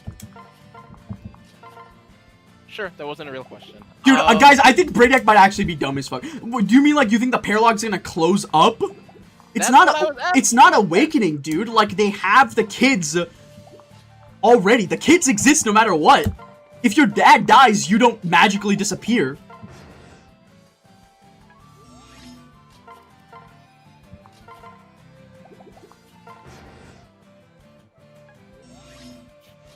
Kaze, oh yeah, watch me. Well, that's a bit different because with Kaze and Birthright, the Midori paralog doesn't even open until he's confirmed to be, like, not dead after the Wolfskin Peak chapter. Forest paralog, I've never thought of using entrapment for it. I don't even know how that would work. Are you talking about rescue? So, Soleil is that hard. Never played that map either. Heard from you that it's a great map. It's a great map, but the fact of the matter is that, like, it's super unpredictable in how it works, and the reward is good but not great. I don't know. I think you can make an argument that Soleil is the best child unit. I think that's fair. I would probably say Percy though, because I think that, like, on a low to mid investment environment, I think Percy's, like, he kicks it. My top 3 are. He's gonna say Ophelia, guys. Watch. The Ophelia cult is taking over. I think Ophelia is really good though. She's really not. I wouldn't do the Vantage Life and Death thing. I think that's a stupid gimmick. But then what the fuck are you doing with her? When are you recruiting her? Just regular ass, like, Vantage strats. You don't need that. Like, my top 3 is, it's Percy, Soleil, and then you get your pick. Like, I would probably say, like, either Nina or I don't think Valoria. Valoria, depending on mob, like, if it's like Camilla Valoria is, like, way better than Percy even. Okay, but Camilla's broken mom at every unit in the game. Well, no, not for stats. Valoria's stats are disgusting regardless. It's for class access. That's true. Or even, like, Baruka Valoria works. I don't think either of those units are better than Ophelia, though. I really do think. I think Nina has the problem of not really having good stats, and Valyria has the problem. Valyria has the problem of, like, you're highly dependent on whoever the mother is for Valyria to not be fucking, like, locked to some mediocre B tier class. I think Forrest is also low Kirkenuanly better. Because, like, the value of having, like, he's, like, the best staff user in the game for late game, and you fucking... I mean, I think that's good. You need a staff user, full stop. I mean, I think that's good. Like, I would rank Forrest and Dwyer pretty highly for that reason. Imagine if you did magically disappear if your dad died. A world where everyone is immortal unless your ancestor died. Speaking of a world that is immortal forever, thank you for giving me the best segue of all time.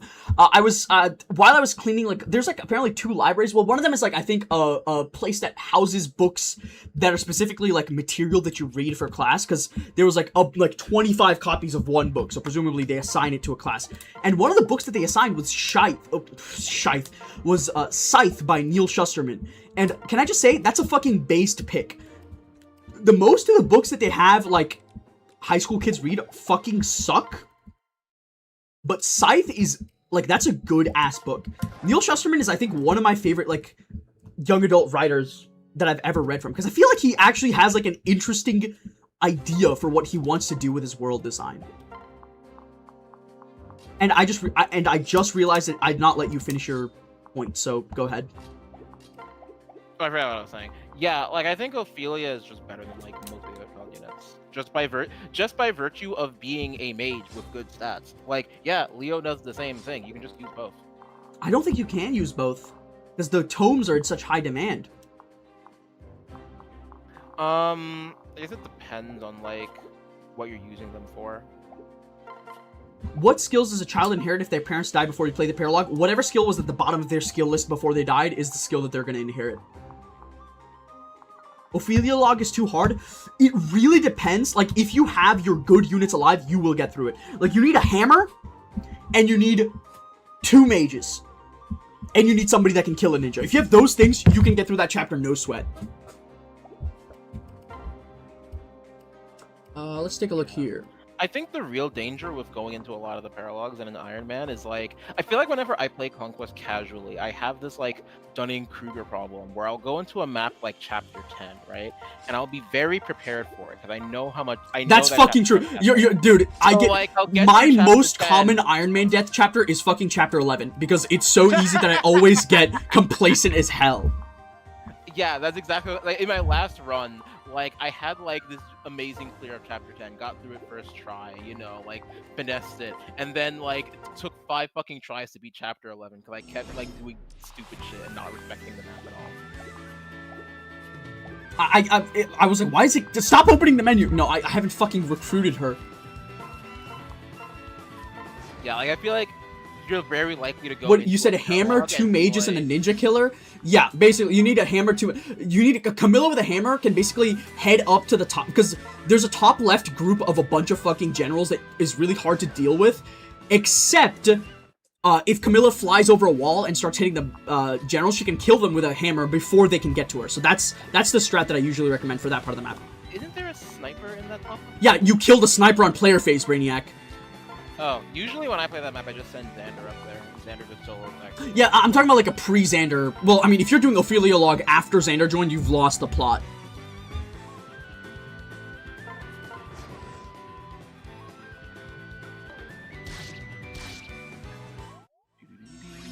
You started feeling it too, right? The song is so fucking good. Xenoblade music generally tends to be good. That's true. I can't. Chat. Is anybody here familiar enough with Xenoblade to tell me here? Let me mute the music for this particular bit that I'm gonna do because I need to know. There's this song in one of the Xenoblade games that goes, and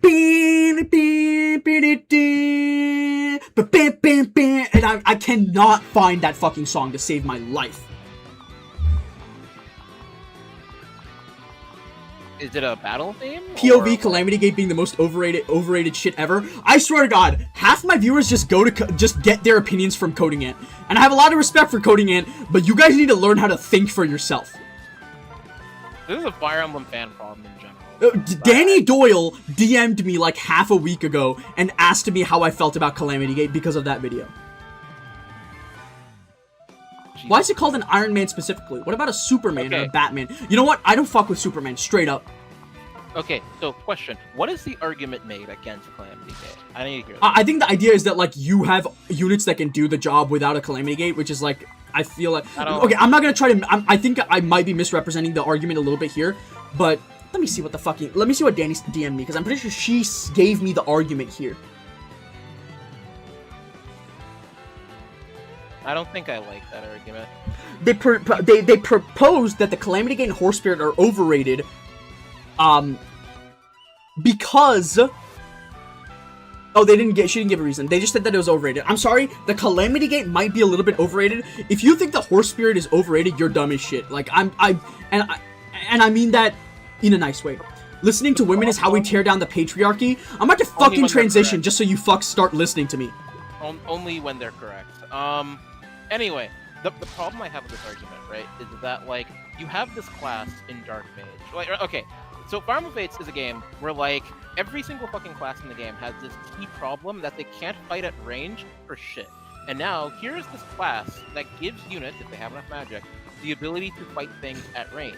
And so, if you can get to a point where you match up well into as many enemies as possible, you can simplify a lot of problems by virtue of the fact that a lot of things attack you at 1 range or 2 range, and you kill all of them. And what the Horse Spirit and Calamity Gate do is they expand the amount of things that you have good combat against. Oh, what's that? You can't fight Master Ninjas for shit because they have 1,000,000 avoid and res, and, like, you can't hit them because you have a recovery advantage. You kill them now because you have Calamity Gate. That's the advantage. Like, Fates is such a matchup-heavy game.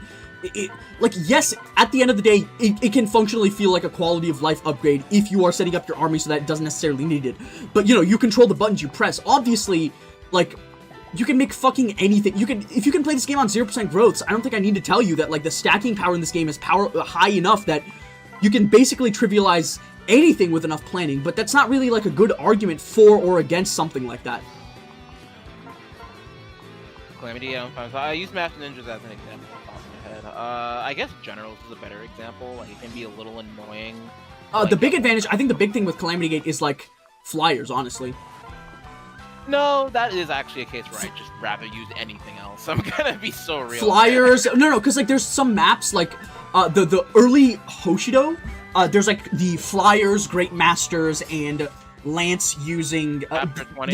Yeah, Chapter 20, Chapter 23, Chapter 24, I think, are the Calamity Gates by far the best maps, and there's a ton of paralogs where they're really good, because, like, the Paladins on Forest Log, and the generals that don't have Wary Fighter on some of the cross route paralogs, stuff like that. Like, it's very useful in those situations.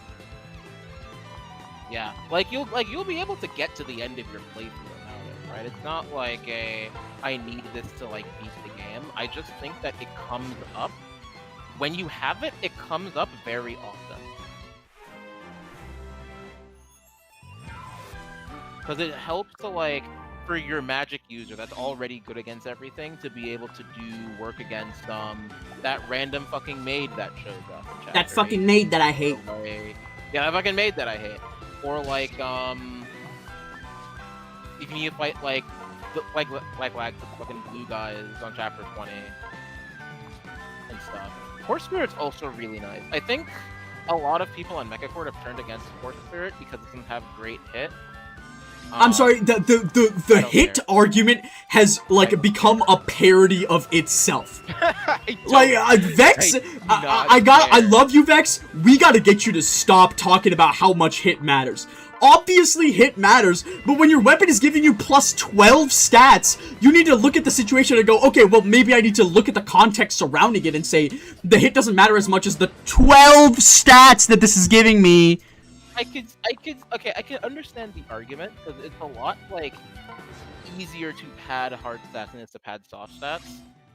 But I think hard stats are just more important to, like, maximize, if you can, is the thing, right? Yeah, because, like, the fact of the matter is that, like, the only, like, in a situation where you're using the Horse Spirit specifically, the kind of unit that uses the Horse Spirit is a bulky mage that has mixed bulk. And a mixed bulk mage is not going to use the Horse Spirit for necessarily one rounding. They're going to use it for general combat, and a unit like that doesn't give a shit if it takes 1 round, 2 round, or 3 rounds to kill a unit, because the bulk is high enough that they'll just survive all 3 rounds to begin with, so the hit rate doesn't really fucking matter. Nah, I'm gonna be real. I'm using Horse Spirit on Leo, and he's fucking one-rounding those bitches anyway. Yeah, you're gonna one-round him, but like sometimes he misses, and you just don't care because he'll just attack next turn. You know, like that's the thing. Like Horse Spirit affords you a next turn. It's your duty to like take advantage of that situation.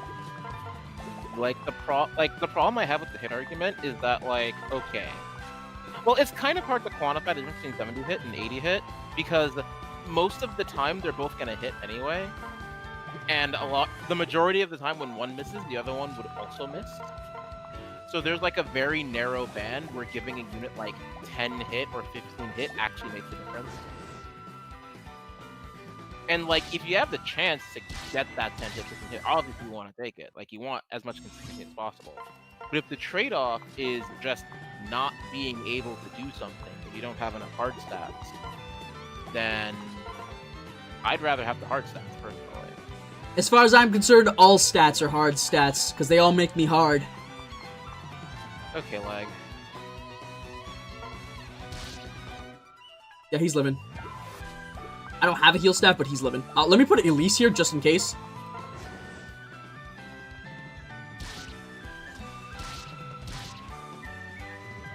A weapon that gives 12 max HP? Honestly, a weapon that gave 12 max HP in this fucking game would go crazy. That's like, you need to understand that you can't print some fucking TCG brain rot. You can't make a weapon like that. 12 max HP is more than Camilla gets from level 1 to level 20. You just took Elise and gave her an assault vest. Congratulations. Yeah, that's that's basically true.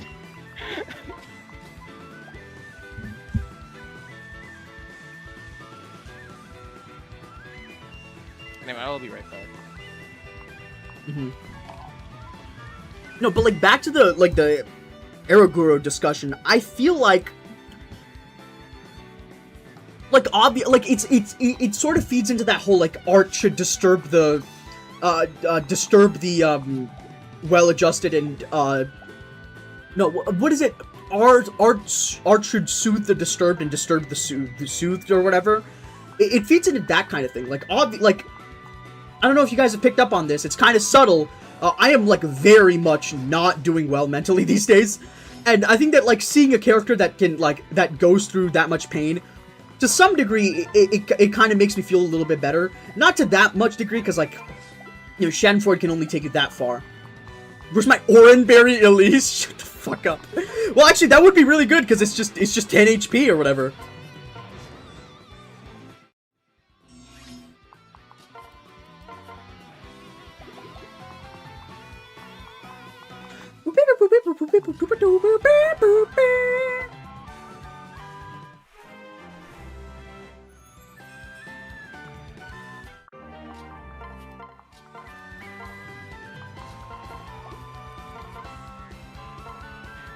I need this level up.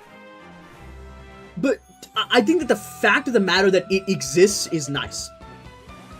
The Pokemon berries would go hard in Fire Emblem, pulling up with that fucking Ayapapa berry Benny.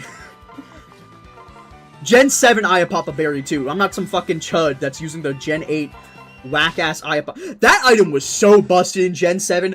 Like, you would pull up with Ayapapa berry Rotom, and literally it would just like get it would just get a free wish at low HP. Like, that shit was so busted. What are we talking about? Ayapapa berry. Isn't that just like one of the pinch berries that kills like 50% or something? No, Ayapapa berry is the Gen... Well, it isn't technically a pinch berry. It's one of the Gen 7 pinch berries that heals like half your HP before nerf. Remember those? You'd see like Ayapapa berry Rotom and it would just make you want to kill yourself. I did not play a lot of Gen 7. Not like... I think the most Pokemon I ever played was Gen 8. Which is crazy because that meta was kind of ass. But I played Monotype, and Gen 8 Monotype was a fucking blast. Gen 8 was good. I'm just waiting for them to add Victini to Champions. It's the fucking mascot of the game. They're gonna add that thing eventually. Would you fuck a Victini, Brainiac? What kind of question is that? It's an honest question. Would you fuck a Victini? No, I wouldn't fuck a squirrel Pokemon. It's a squirrel? I mean, at least that's what I interpreted it as. It looks like a squirrel to me.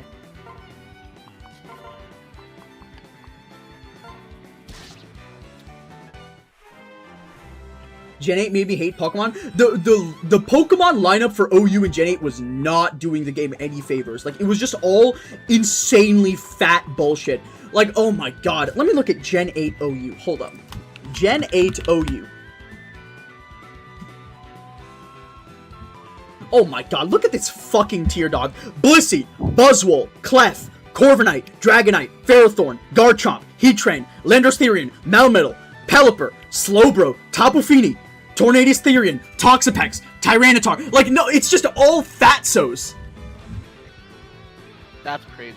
That's like, there were legitimately, like, maybe 6 Pokemon I didn't mention. Like, the only offensive threats here are, okay, let's see. Barraskewda, Bisharp, Blacephalon, Dragapult, Kartana, Magnezone, Rillaboom, Tapu Koko, Tapu Lele, Urshifu, Victini, dude, OU, I will say, as much as Gen 8 pissed me off, OU Volcanion was so fucking fun. Playing with that guy in heavy duty boots was so much fucking fun. I loved Volcanion in OU. That guy, nowadays, like, the way I feel about Volcanion in Gen 8 OU is the way I feel about, like, Primarina in current Gen OU. It is shocking to me that Primarina is as, like, viable as it is today. And I'm glad for it, too. That's my fucking, she's a queen, dog. That's my Gen 7 starter. You're getting more kills with Arthur than I have ever seen, yeah. Wait till you see the early promote Nyx. Well, I need to get him to level 10 so that he doesn't have Gamble for Chapter 10. That is true, actually. That's very true. Okay, that's done on Nyx. Ugh, terrible level up. Ah, she got speed, I don't mind it too much. The skill is also useful. I would have preferred her to get, like, a little bit of HP, like a tad pinch of HP. Early promote next party like it's 2017. That's party in the USA, not... Never mind, I take it back. Oh, Niles is really low. I need to be careful about that. Okay. Oh, look, it's Gamble. Gamba!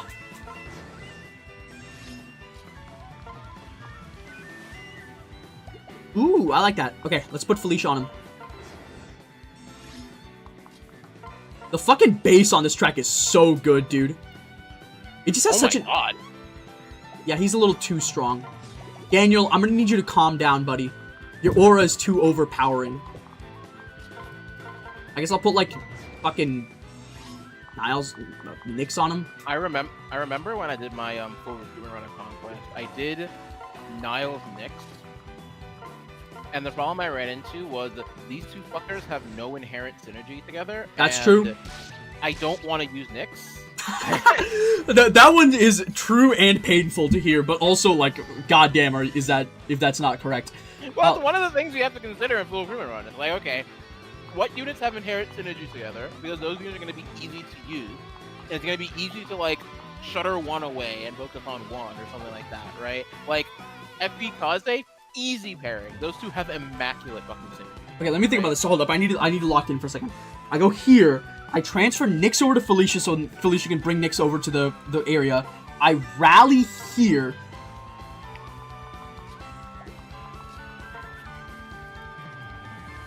Can I, like, freeze? Ah, the accuracy's shite. We can go, like, here, switch.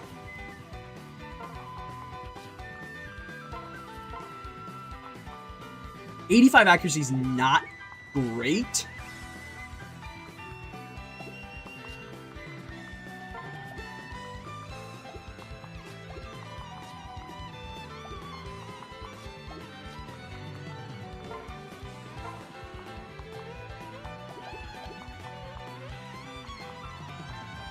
Hold up. Let me check my math here, because I think I have a harp. Oh, I don't have the I don't have a bamboo. You mean? Oh fuck, that's annoying.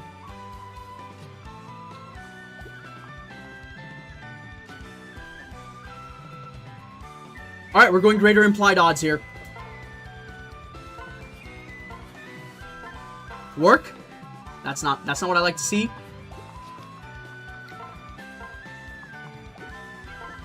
I feel like that was worse. No, because that was a 62 and a 75. It's just math. It's just math. It's just math.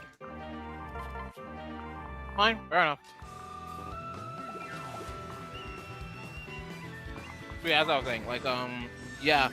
And one thing I have to consider is, like, do I actually want to fucking use, like, either of the units in this pairing? I always want to use Niles. Niles is so fucking fun to use. I just love Bow Guy with a shit ton of speed. That's like one of my favorite archetypes of characters. Niles is fine. He's a bit less fine when you have to staple him to, like, Nyx, because Nyx doesn't solve any of his problems. And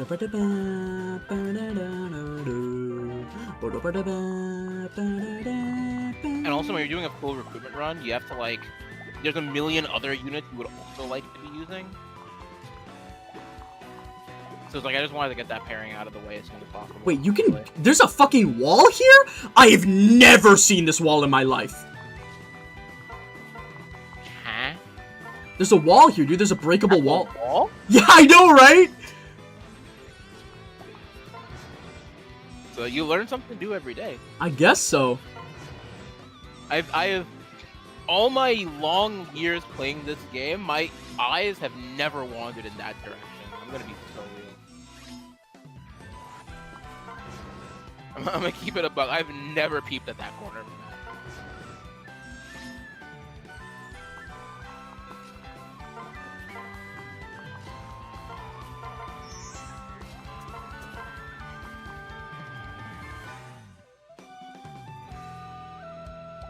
None of these fucks have 2 range.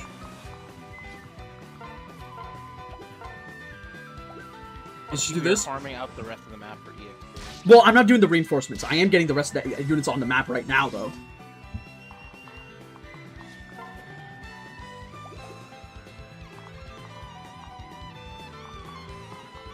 Yeah, I can't be fucked.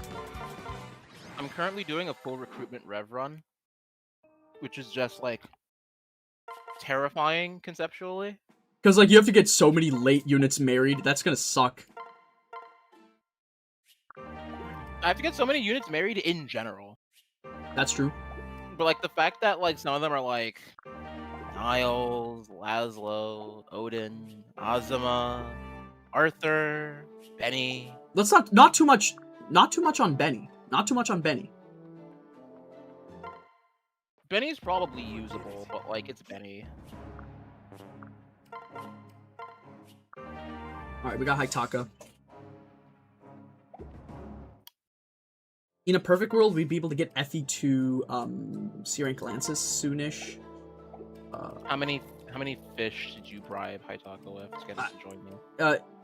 You're not gonna like the answer to this. It was 6 fish and 7 meat.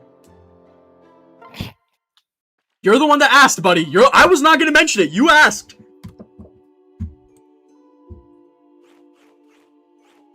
Gonna throw him directly into enemy lines if I ever had the chance.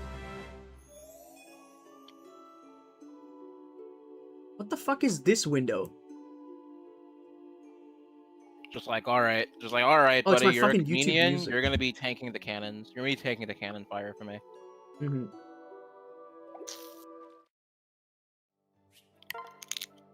Okay, wow.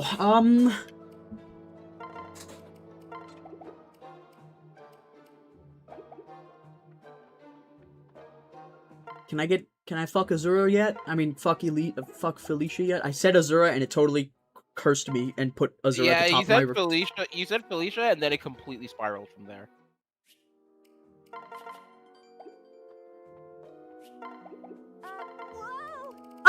Whoa! That was her reaction to what you just said.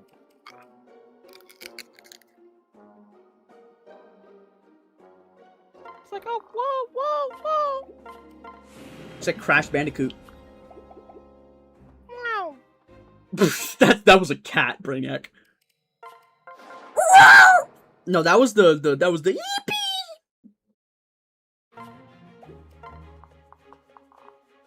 All right, we're running it back.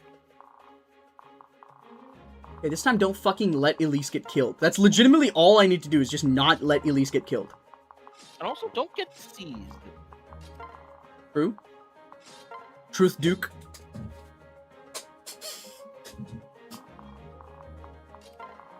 Oh, wait, hold up. Let's just save the game so that the game doesn't fucking crash when I reclass. There you go.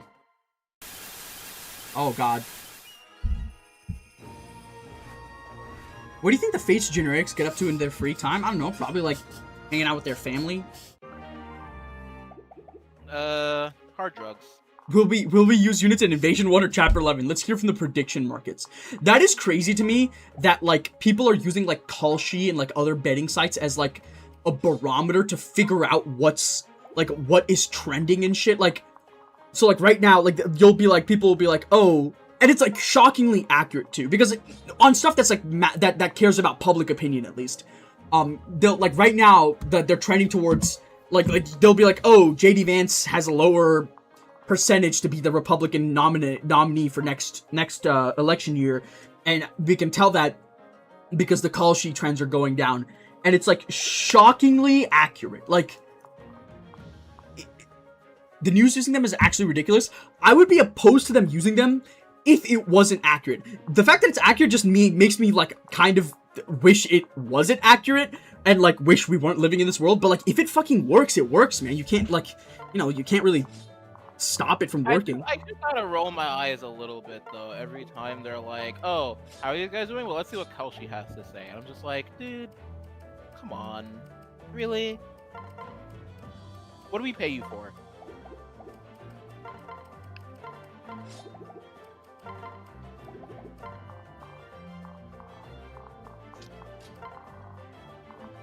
Next time my supervisor asks me if I did my job, I'm gonna ask him, check out the Kalshi prediction market, see what Kalshi has to say about it.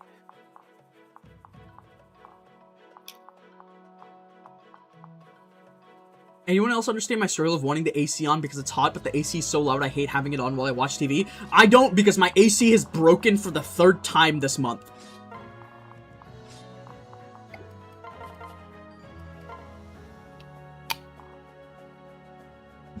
Dude, my viewership has been fluctuating like crazy this stream. Alright, back to Shusterman, actually. I wanted to talk a little bit more about Shusterman. Brianna, have you ever read any of Neil Shusterman? No. No, okay. He wrote the Unwind series, and he also... Not Tokyo Ghoul. Not... Shieteo, shieteo, kono shikumi wo, boku no naku ni.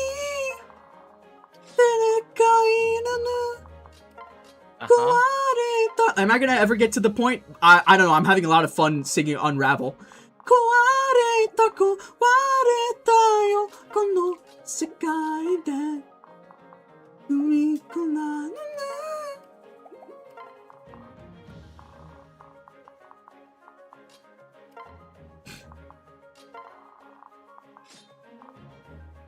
Okay, what's the strat here? 9, 10, 11.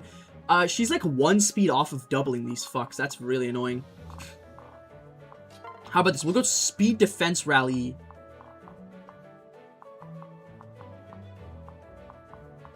Do you have an asshole? Nope, not yet. We can like go here and like rally here, and as a result, these guys won't be able to get to me. We'll also just take off life and death for safety's sake. And we will equip a copy of HP plus 5. Can't hurt, right? We'll go Arthur here. I think is good enough. These guys on the bottom, we should be fine. You know what? For Arthur here, I think we go like this. Haitaka. I do need the rally speed in order to double these guys, unfortunately.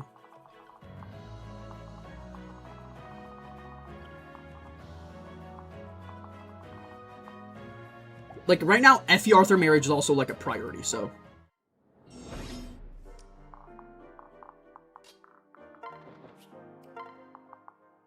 Perfect. If one enemy attacks me, I legitimately don't care. Just go rally. Perfect. We can go rally defense here. I just did the iShow speed gif.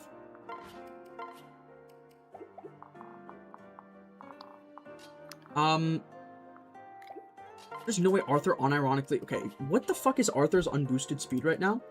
He has 8 speed. He has 2 more speed than Effie. We're never getting out of here. Oh, God. Alright, whatever. Wow, your FP's like super fucking speed screwed. I don't mind. Her strength, she's been going full on strength level up, so that's what I really care about. I'll get her a fucking brave weapon or whatever eventually, it doesn't matter. 24 and 22. 24 and 22 minus 17, so it's like 7 and 5. Send her in. Give her this. Well, what's the skill stat on these fucks? It's not higher, actually. She cannot use the Tsubaki's pike. We're gonna take our player phase 1 reset here.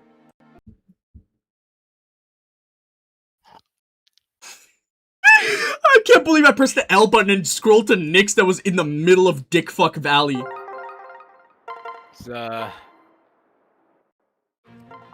That's why I allowed the player phase 1 reset. Grant me strength, Lilith. This is Invasion 1 we're up against.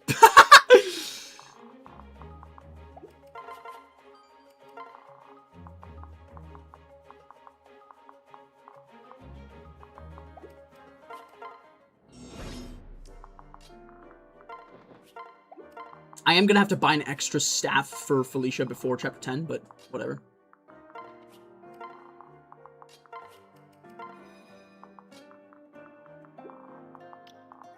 Here's what I'm thinking. I think we could just go for, like, dual strikes here.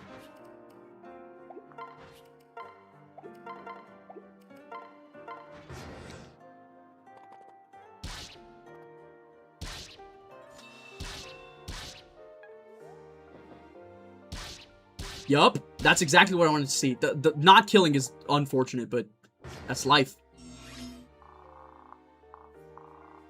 You're heading down? Oh, you want to kill this, this one. This one is broken. It's -3 damage taken for that building, so I don't blame him. +3 damage dealt is also very strong, obviously.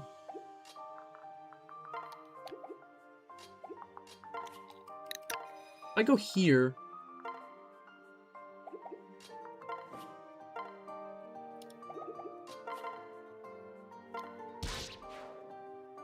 So close to level up. These guys have... This guy's a javelin. I will get dual strucken from there. 18 and 22. So 18 minus 4 is 14. 22 minus 4 is 18. So, but it's going to be 14 plus 9. And then we can make it 10 plus 5. So it's 15. Okay, yeah, she'll live.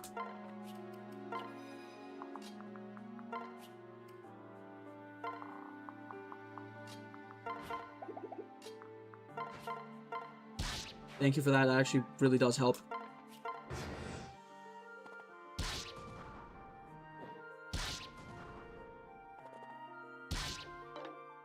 Oh my god, she doubled, but she missed one. Classic Nyx gaming.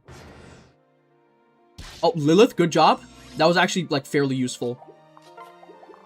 Here's what we're gonna do. We're gonna move Nyx away here so she can go to the seize point so I don't fucking die. So you don't get seized on? Yeah, I agree. Can you please start fucking attacking me, dude? I'm starting to get kind of pissed off. You can't... Neither of you guys can attack Lilith? Holy! What a sick setup.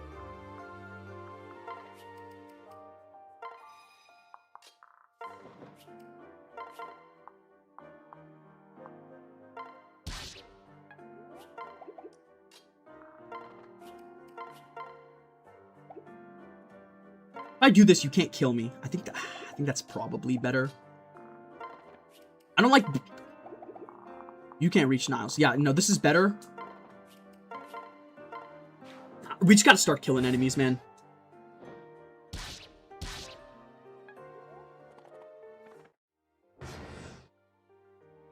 Oh, that's fucking useful. That's extremely useful.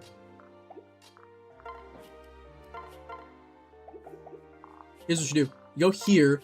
You go to the convoy, you look at the axes you have, and you go, fuck, why don't I don't have any axes. Second of all, you go here with Nyx, you try to hit this guy. She does actually hit, and then you can just kill them with Elise. After a rally.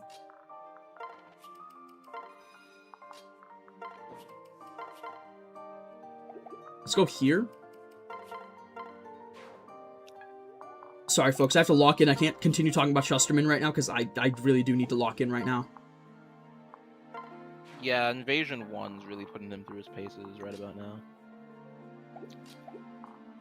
There.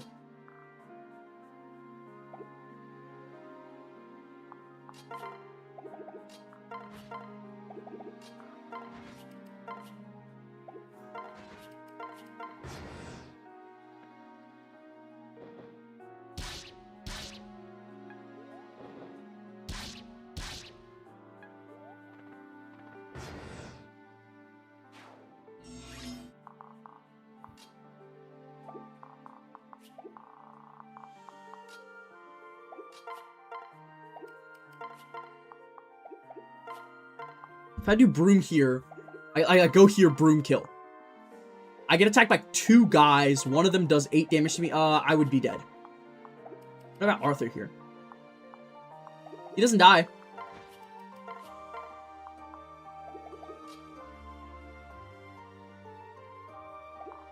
Then here's what you do.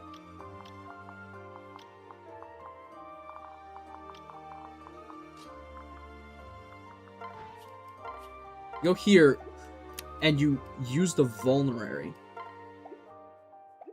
Well, no, because if you go, she definitely does 1-hit KO these guys. I can just go here with Effie, trade the vulnerary, equip the broom, use the vulnerary, and then she'll live because of the shield gauge. We can go Haitaka bait here. This guy's a bit of an issue. We'll look at a 27 attack. 27 minus 6 is like 21. As long as we kill this guy, we should be fine.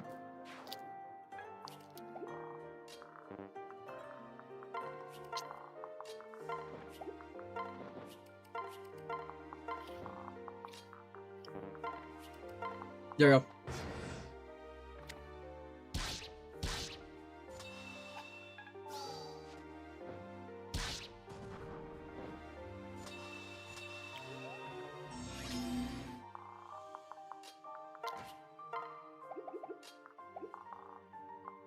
Ugh, am I This gonna is the situation you find yourself in. Yeah, I think I'm gonna have to burn a fucking freeze staff on this guy. That's not ideal. It's freeze. You have like 1,000,000 copies. Yeah. It's just not what I would like to be doing here.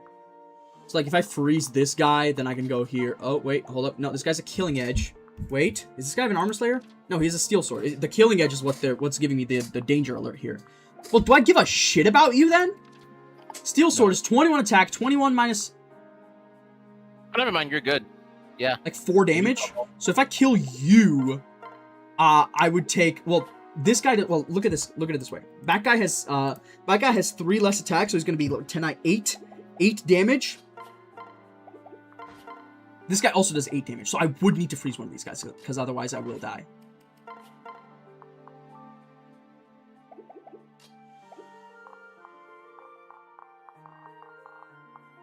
Let's handle this area first.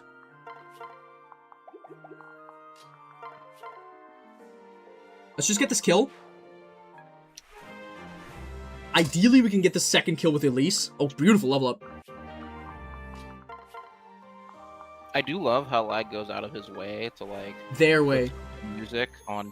Goes out of their way to put special music on like every single map except for this one. I didn't put any special music on Chapter 8 either. Oh, to be fair, I was in the muted stream the entire time you were playing that chapter. Okay, here's what.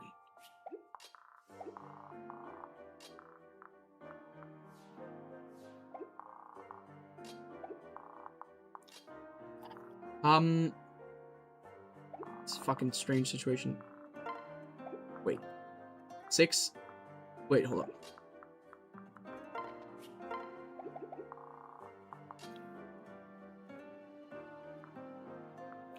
I think one of these guys is gonna probably go for the fucking thing. If I go Tsubaki's Pike. Wait, no, if I go Tsubaki's Pike, I'm even better because...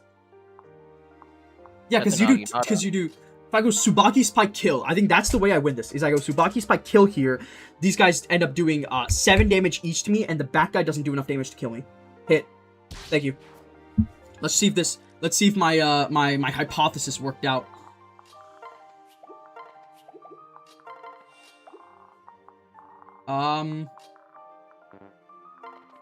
One combat for Corrin. Or, sorry, Daniel. 24. We don't have life and death equipped. Yeah, we'll live. This is fine. This is fine. We're gonna get shield gauge now. There's no way for them to kill us. That's annoying. The miss is annoying. Yep, easy clap. Ah, I mentioned her strength and she stopped getting it, unfortunately. You gave her performance anxiety. True. Look at the level situation is looking great. The level situation is crazy. New Moist critical video.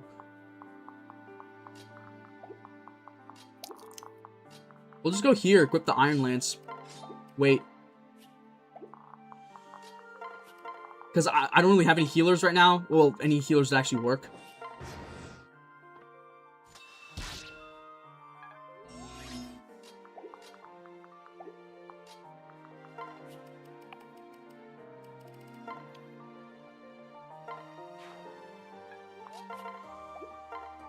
Get the kill.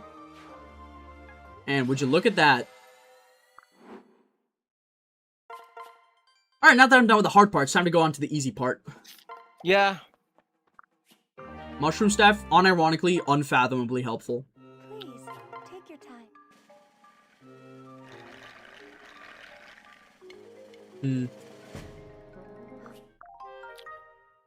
Now we're just gonna autopilot our way through this next chapter. It's a really like straightforward, easy like map. You know, I don't think anyone's ever failed an Iron Man here before. Funnily enough, I don't think I have failed an Iron Man here before.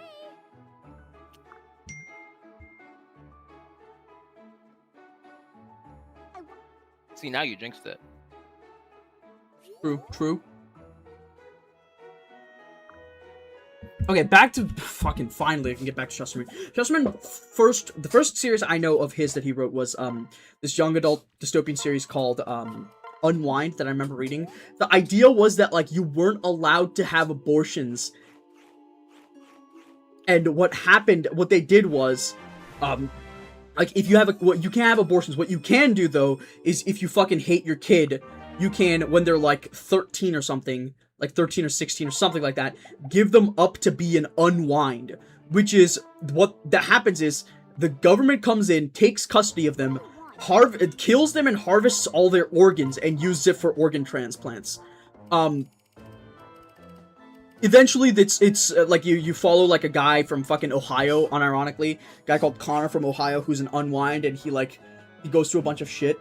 Like it's interesting because like there's a lot of like cool stuff done with the concept as well beyond just like, oh, the government sucks. There's also stuff like they talk about, I mean, they cover stuff like how propaganda is set up as well. Like there's a character that they create, an artificial personality created by combining a bunch of different unwind parts together of a bunch of different people and he called them like an unholy or something like that. It's a little on the nose, but I digress. And he first off is like he's totally believes in his existence. He's like, what happened with me was totally awesome, and I totally support the Unwind project because that's all he knows. And then eventually he like makes friends with like the Unwinds that are like social outcasts at this point, and are like on the run through a bunch of various different things. And then like eventually it gets resolved by them rediscovering 3D printer technology that can 3D print organs using stem cell research. And that puts the Unwind things out of business because they just get like outcompeted.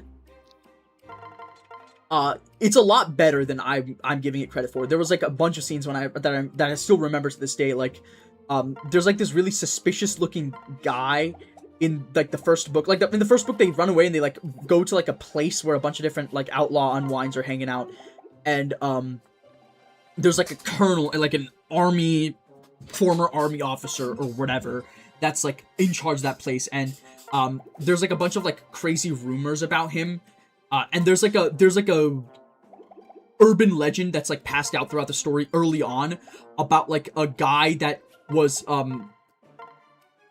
Humford Dumfrey, which is like a play on Humpty Dumpty. But basically the idea is that you know how in Humpty Dumpty all the king's horses and all the king's men couldn't put Humpty together again.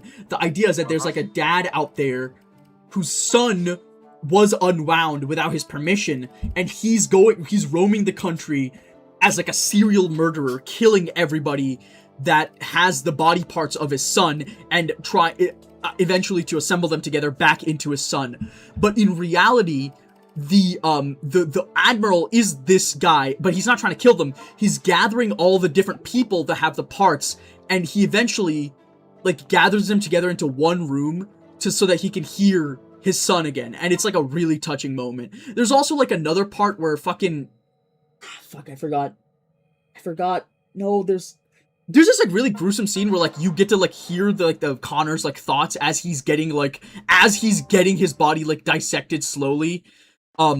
It's fucked up. Like he has like a plan where he's gonna get unwound and rewound back together to like accomplish some kind of goal later on in the story. And like he becomes an unholy, but like every single part is himself. It's very interesting for sure. But Scythe is the reason I brought this up is because I saw his next work, Scythe, which is about a society where they figure out immortality, but they still can't support an infinite number of humans on Earth, so they start like, they have these people called Scythes that like go around and like kill a random number of people every year.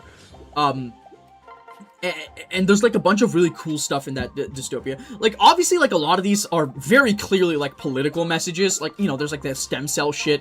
And Unwind is fairly old, so it was, I think, fairly era accurate for stem cell research to be an actual topic to discuss at that time. And Scythe is about like immortality and AI and stuff, but Scythe was made in like late 2010s or something like that. There's like in the world there's like an omniscient, omnipresent AI known as the Thunderhead, and it's like set up different like specific demarcated zones across the world where like it does like quote unquote experiments. Like for example, like there's like a zone in Texas, and these zones like sort of reflect the cultures of the previous world.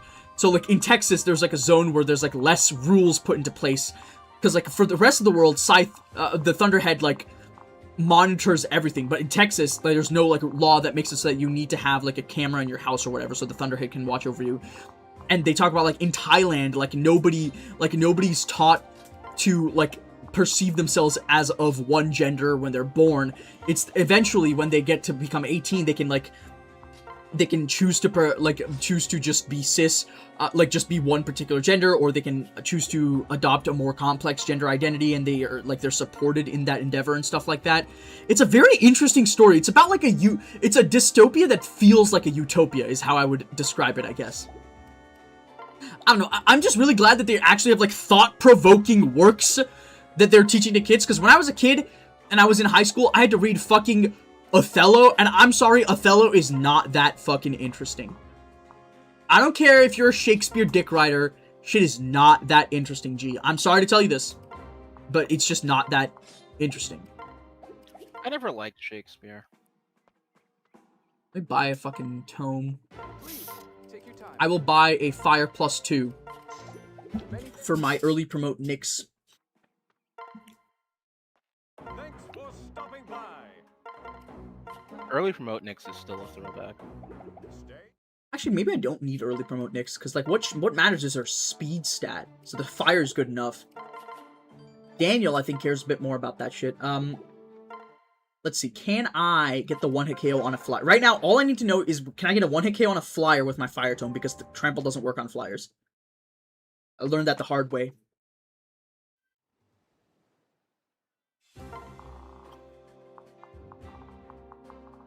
We're looking at... You need like 37 attack after Open Shrine at disadvantage, something like that. Well, it's 35, yeah, 37. 37, we're looking at 20, well, 20, 32?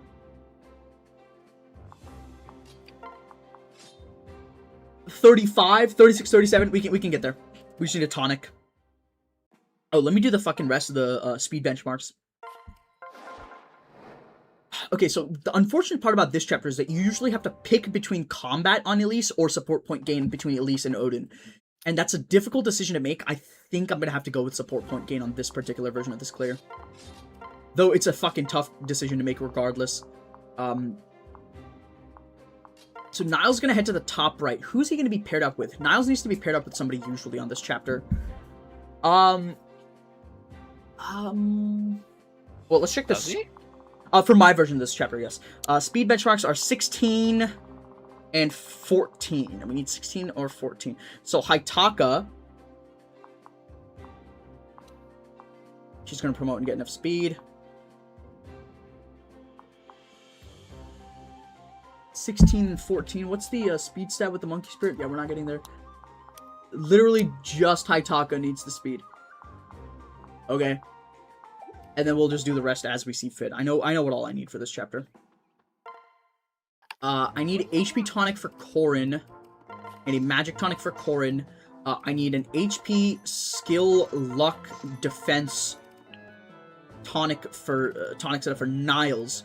For Odin, I need defense, HP, magic. I need one speed tonic for Haitaka. I'll also give him an HP tonic. Who else is left? Nyx. Nyx, we will give an HP tonic and a defense tonic. I do like how low-key, like, everyone has, like, their own special way that they clear Chapter 10. Does Arthur need anything? No, I don't think it's worth giving Arthur anything. Alright, let's go Niles. HP, skill, luck, defense. On Daniel, we need HP, magic. That's all we need. On Odin, we need HP, magic, defense. On Haitaka, we need HP, speed.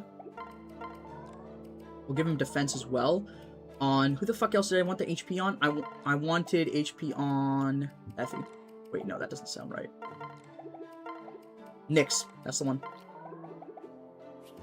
Oh, I also need to buy one more defense tonic, actually, because Nyx didn't get her defense tonic. And I feel like I forgot something. Effie, I gave her an Effie's tough. I feel like I'm gonna give her HP strength. Because I think she needs a little bit of a buff to one-hit KO spear fighters. With the bold Naginata, how much attack are we getting? 35 attack! Jesus Christ.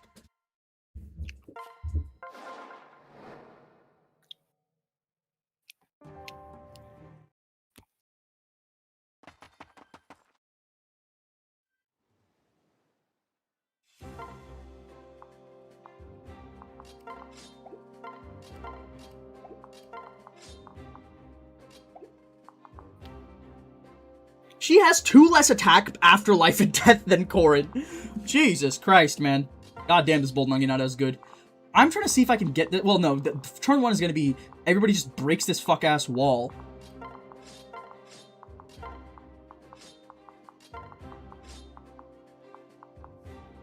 Haitaka's going to go down here. Niall's going to visit the village, and we're going to seal up Nyx immediately. Those walls do not protect you from the enemy, they protect the enemy from you. Okay, do we have any better lances for you, dude? I'll take this iron lance. I just want him to have a slightly more reliable method of combat. Odin's totally fine. Let's do this.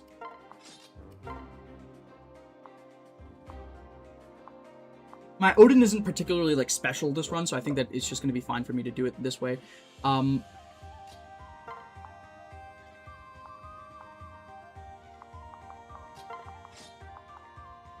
attack, 24, this is 50.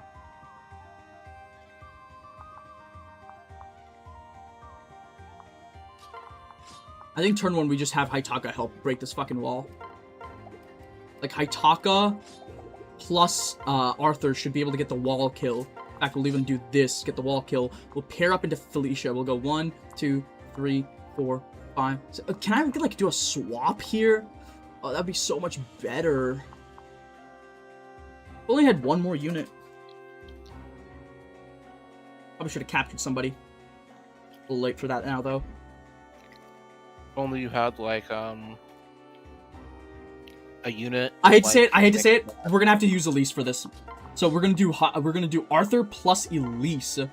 Arthur, we are going to have you give this bronze axe over to Elise, because I think that most of this combat this chapter is going to be done from Effie. So we're going to have Arthur break this wall, 25 attack, okay? So he does 25 damage, he does half the wall's HP. Elise does 21?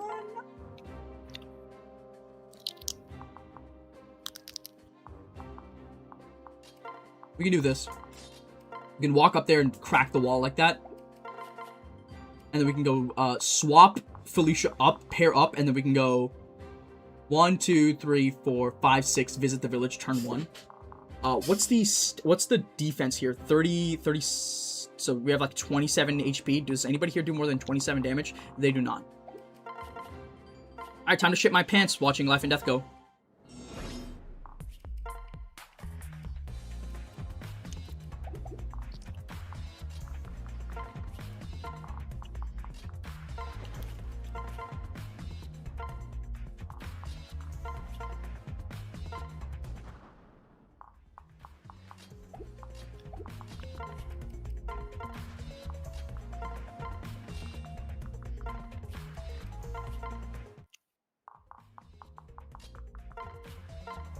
What?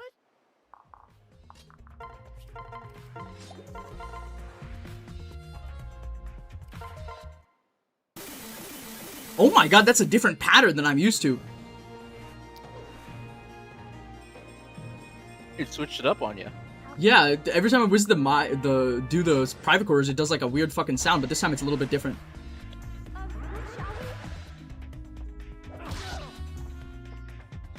Shall You didn't even need a life and death for this. Yeah, that's crazy. It's over. I need it for Takumi though, and Hinata. Oh, I'm sure. Oh wait, I did equip Vantage. I was like, please tell me I didn't die again to not equipping Vantage. I did it.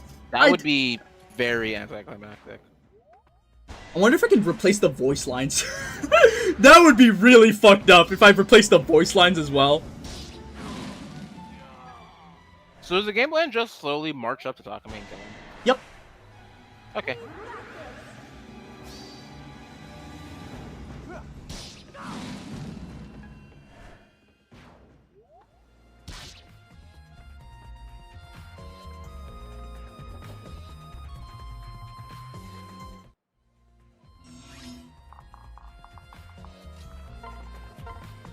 Easy clap. That's the reason you do the early promote Nick strats. We go here, we pop the ballista this way.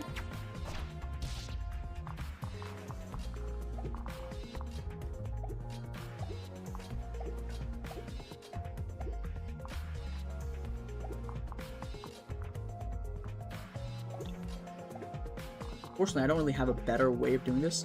I do. I can like swap here, put Effie on this tile right here. Let's do this, let's do this, let's do this.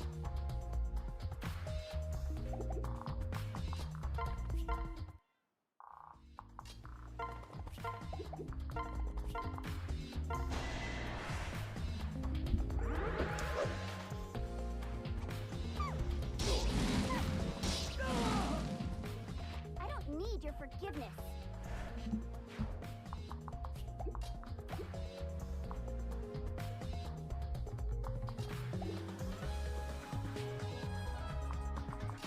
What if I just did like swap with Arthur though? We'll have him tank for a turn.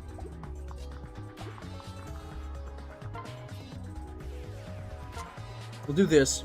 Just for some chip.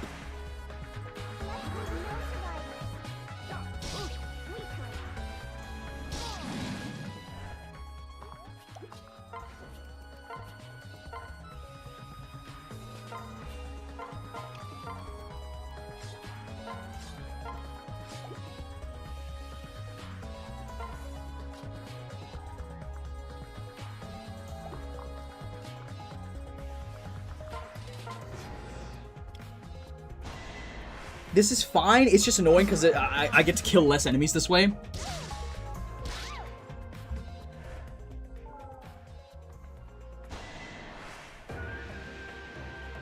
Daniel? Damn, what a fucking loser. What did he say? Daniel, right? Or do you prefer Subaru Natsuki? I love that he shows, I love that, can I just say, I love that this portrait also has him walking up the stairs as well. That's so fucking peak. Alright, yeah, we're gonna get rid of Magic +2. This is actually really nice. This gives Haitaka something to do next turn.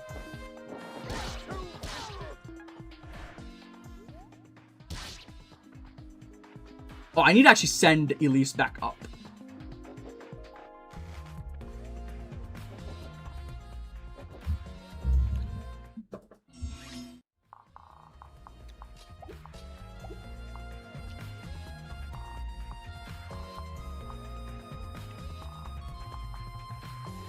I hate doing this. I think I'm gonna have to put Camilla, like, set Camilla out to pasture a tiny little bit. Let's get this kill.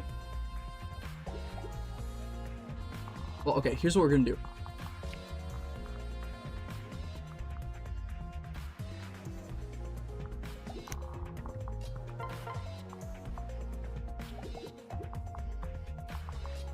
We're not going to break the... We're not gonna attack the wall here.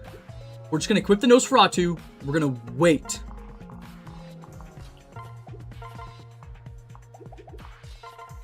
We're gonna switch here. We're gonna kill you. I'm gonna kill you like a murder weapon. I'm gonna conceal you in the closet with mildew sheets, pillows, and filth. You fuck with me. The hell, shut the hell up. Good job, Effie. 100% hit too. That's part of why I like the strategy. The fire maidens, she's like really accurate. It does make it so you have to like play. You have to play a no pair up game, which is tough to do sometimes. Oh, I was talking about Effie. Okay, can Niles survive a turn here? How much damage are we talking here? They can't both dual strike me.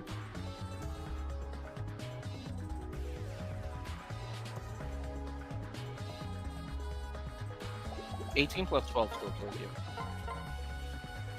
18 + 12 is a kill, but I need you to tell me the two tiles that they can stand on where they can do 18 + 12. Well, one of them does it. Well, I guess if you, like, don't move. Yes, that's the idea. I'm gonna ballista these guys this turn.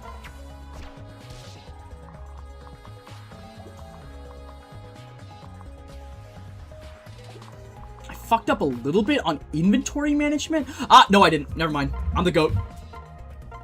Here, give this vulnerary over. We can go Baruch over here. She's gonna pair up with Niles next turn. We can go Selena here. Ideally, we get this kill.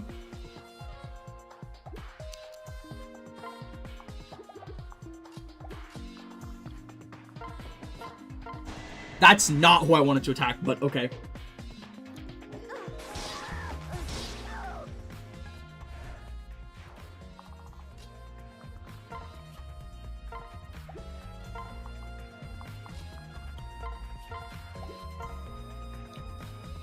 Who the fuck is left? Daniel? What the hell am I gonna do with you, Daniel? It's like turn 3. I'll like go here. These guys tag me. Ugh. It's gonna take 2 turns to get to Takumi. Stop pretending like I'm gonna die. I wish the music didn't took HP, took skills and stuff into account. Daniel does look like he's fucking near death, though. The way his face looks. Yeah. He's always fucking tweaking. The zoom in's doing a lot of heavy lifting. That defense tonic is doing a lot of work here. Enjoy the afterlife. Enjoy the afterlife! Can one of these miss? It would have been nice. That was good for me. Wait, are you sure you're not dead? Oh, I think I might be. Well, you need one of these to miss. Please, God. Fuck. Let's see what death has. This is tough. I think I can manage. It's just gonna be fucking hard.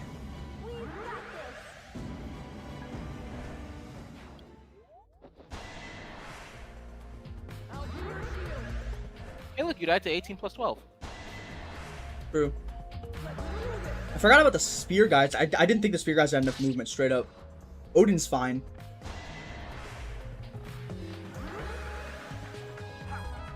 He can just attack this guy on player phase and heal up.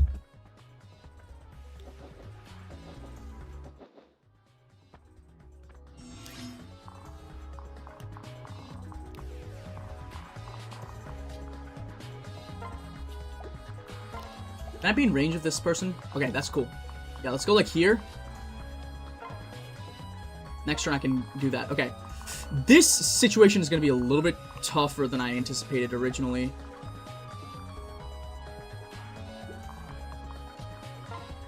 Ah, that's actually pretty good. If I do this, these guys are going to be attacking into me. Not a fan of the accuracy, to be perfectly honest with you.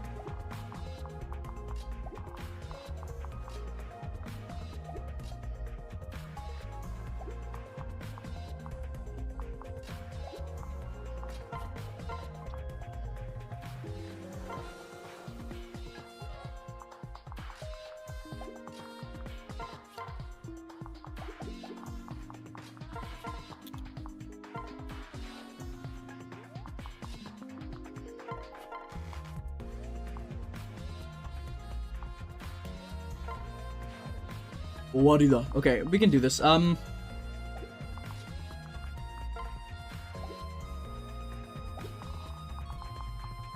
Perfect. Okay, I got an idea. So we go here. Lunge into here with the fucking steel axe, and now Obito's gonna get one rounded on enemy phase. Are we betting the whole house on Baruka hitting? Well, not quite, because I think we're gonna put Elise onto her as well. We're still betting the whole house on her hitting, but the bet is far more reasonable this time.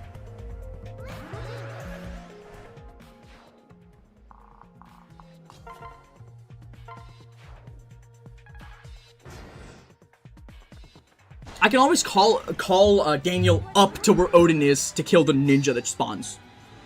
Because it's really just the ninja that's a big issue. Perfect.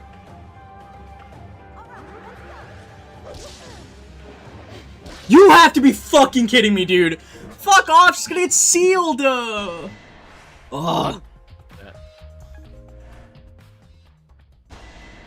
Should invite Oh my god, she fucking kills him from this range? Holy, what the fuck? When did she get a high attack stat? Well, that makes my life a lot easier on this front. I can't even lie. You kind of pair a wyvern into her. I guess that makes sense. That's a kill.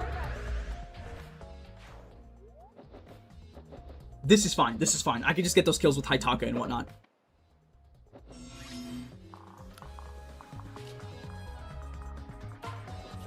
What's the damage forecast here? Not good enough.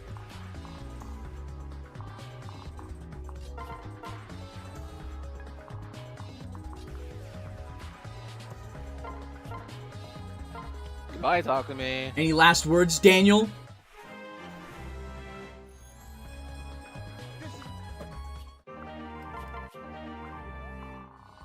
Okay, here's a question. Can I get this kill with you? I can. Please hit these. It's just gonna be annoying if you don't. Thank you. Not a fan of that. How much damage are we talking here? She eats a hit. So if we can go up here and like one round one of these guys. I don't hate that. Can I go like...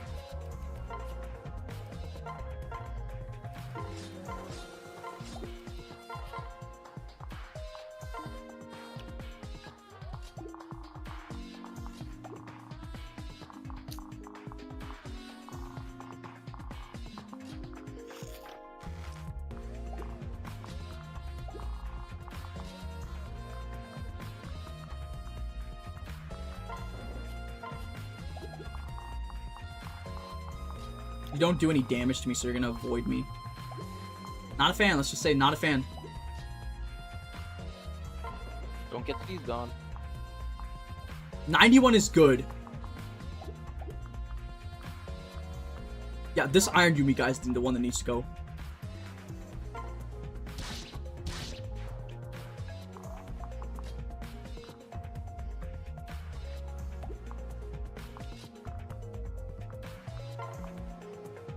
I would like for you to hit this.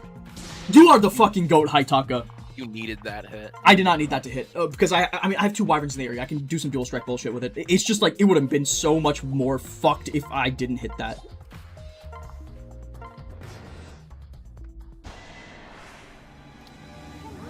What the fuck do you mean? Oh my god, I looked at the wrong combat forecast. Well, she has a 50-50 dodge. Okay, I need to think about this. Does this kill the run? Oh, it doesn't matter, is the answer. You got completely unpunished. I've never made a mistake in my... You looked at the one guy with the iron unit there. That's so funny. Well, regardless, I think all 3 of them killed her, because, that guy would have had +3 attack on enemy face. So in other words, you just went completely unpunished.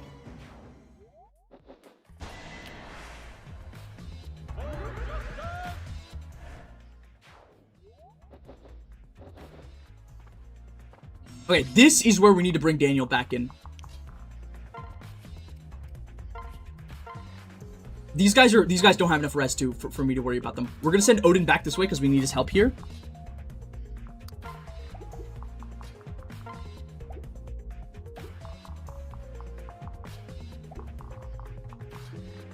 So if a single one of these misses, you just lose the run, right? That's just how this works. Yeah, no shit.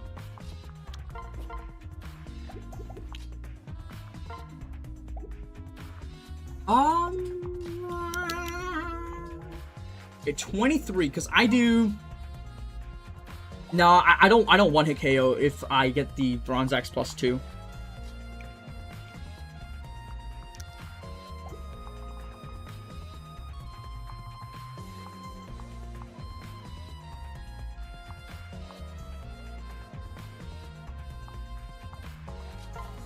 I gave all my axes away. Hold up.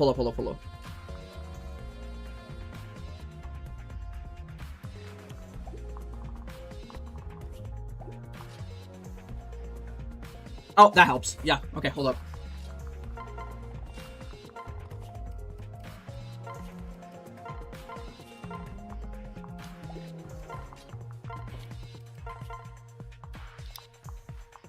Yeah, there you go.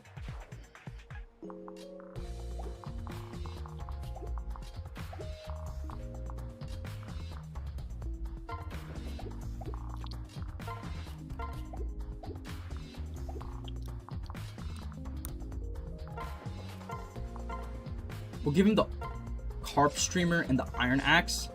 We'll wait. We'll just go here. We'll separate these guys out because I need the extra combats next turn. Perfect. We can do this together. Oh my god, you attacked into Effie? I thought the paired up guys just didn't attack. Well, they don't anymore.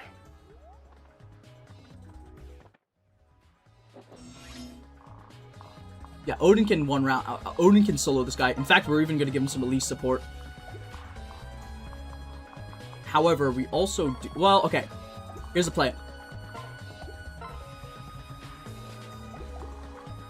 That's the play. That's literally just the play. We go here. 14 attack. These guys have like 24 attack. So if we go like rally defense here, I'm pretty sure she's fucking invincible to these guys. 18. This guy do like 4-ish damage to me. And I also heal up off of the vulnerary. Yep.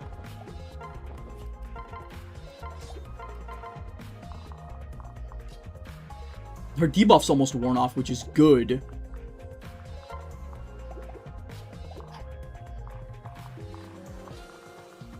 We're gonna do this. How much attack do we take here? Because of the seal defense, we actually take a bunch of attack. Thank you, Obro! Okay, this way all 3 of these guys will attack into me and I'll kill them. Do not fucking heal him. Yeah, we'll just go this way. In fact, I want you to go up. As long as I'm not like in this range.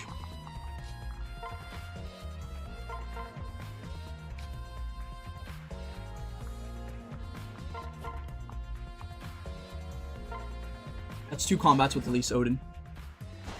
Yeah, easy. Sorry for not talking to chat, folks. I do have to lock in on this chapter.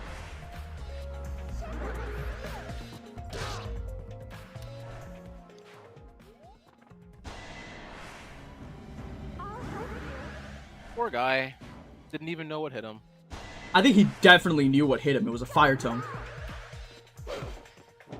I think he just didn't know that it was going to hit him.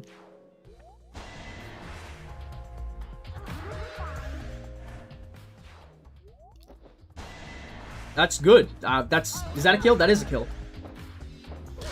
I mean, from here, you should pretty much just have it unlocked, Yep. right? They're calling it. They're calling them the GOAT of Chapter 10. Full deploy -2 functionally because I got a unit killed as well, and no Azura, mind you. Got that shit downloaded. Who knew that when you have a Vantage Life and Death... Hey, listen, we don't need to talk about that.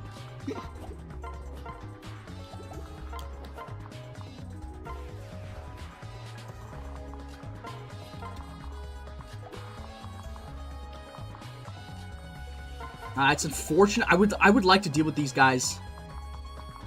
It's like a strange situation, right? Because I want to do this.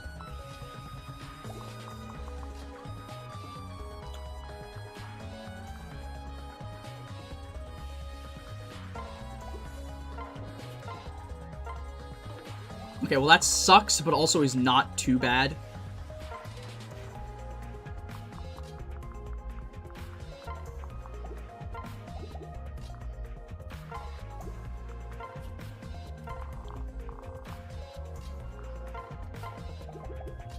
Where am I going to need Daniel? I am going to need Daniel, like, up here. Mostly because Felicia's in his backpack, and I'm going to need to freeze some of these guys. Because of the way that that player phase ended up going.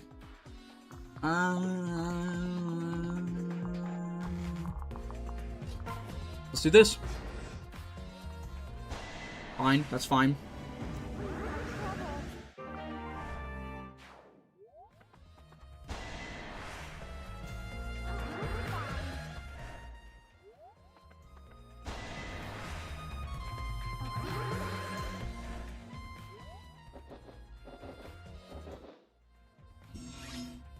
Frustrating, but not, like, game-ending.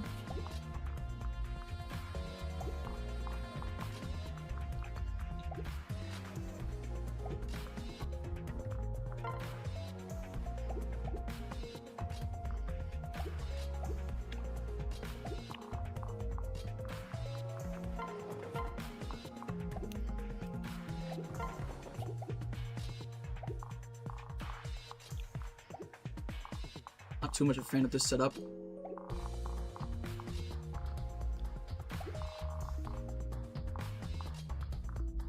Do you one round Felicia? 15 speed? I mean, you're not gonna go for her, yeah, okay. If you're not gonna go for Daniel, you're definitely not gonna go for fucking Felicia.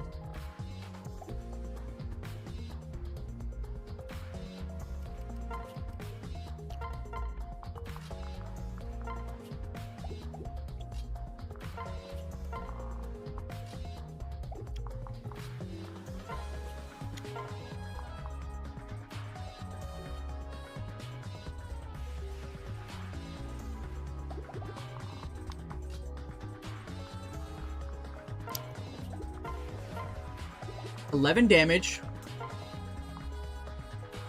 11 damage. 10 damage. 11 damage and 10 damage. So if I do this... No, because if you attack me in the wrong order... No, yeah, if you attack me in the wrong order, then I'm fucked.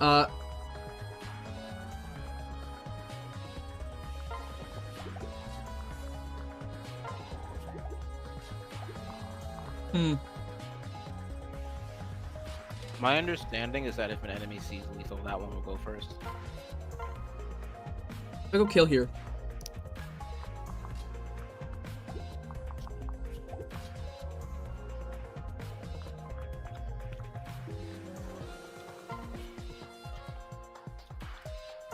Let's do the kill here. I'm gonna take the hand axe. I feel like that's like really important for this particular setup.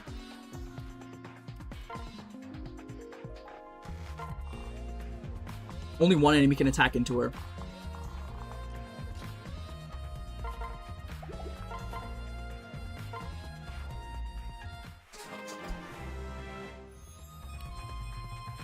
She's been getting good level ups. Gonna be a bit of a nail biter here, folks.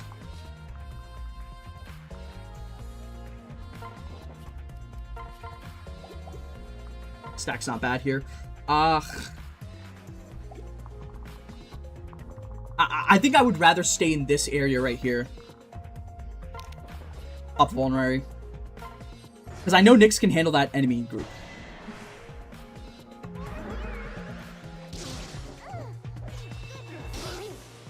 This is the only real enemy that's a concern, and even if he does Poison Strike, I don't think the other guy can kill him, so we're fine.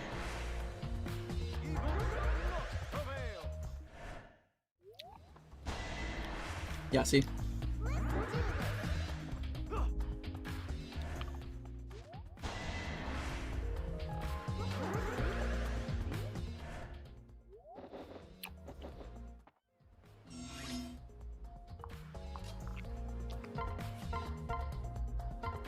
Okay.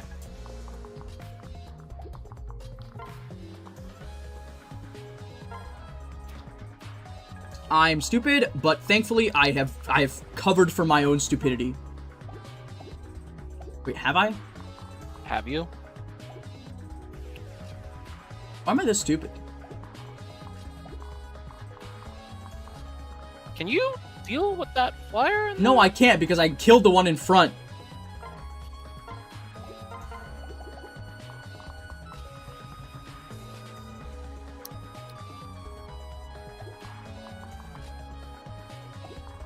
Do you lose? I think you lose. Me too, buddy. That was one hell of a way to lose this chapter.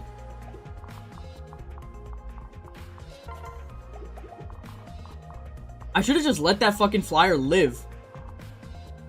Pulled up and then killed you. Like, I could have done like some shit like here, kill you.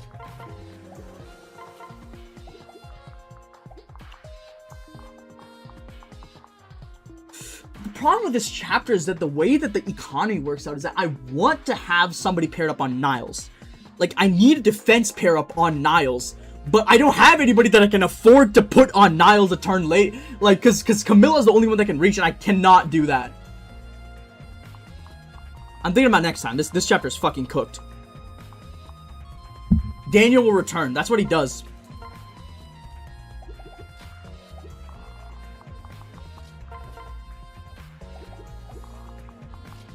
Wow, he really did jinx it, huh?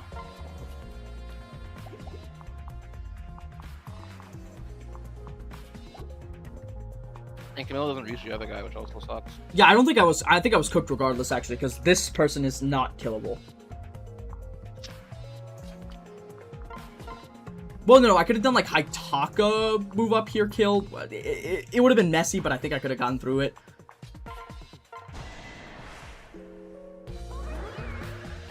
I'm gonna do my Daniel shit. I'm not gonna accept death until it absolutely happens to me.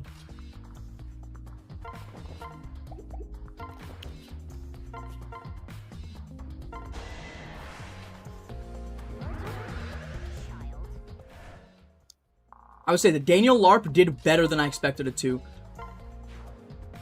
I think I just have to be a little bit more careful next time, to be honest. You need to watch where the flyers are going more carefully, because that's how you lose this chapter. New beat just dropped. All right, it's been like 3-4 hours almost. No, it's been almost 3 hours. I'll see you guys next time. Sorry for the disappointing performance on chapter 10. I did what I could.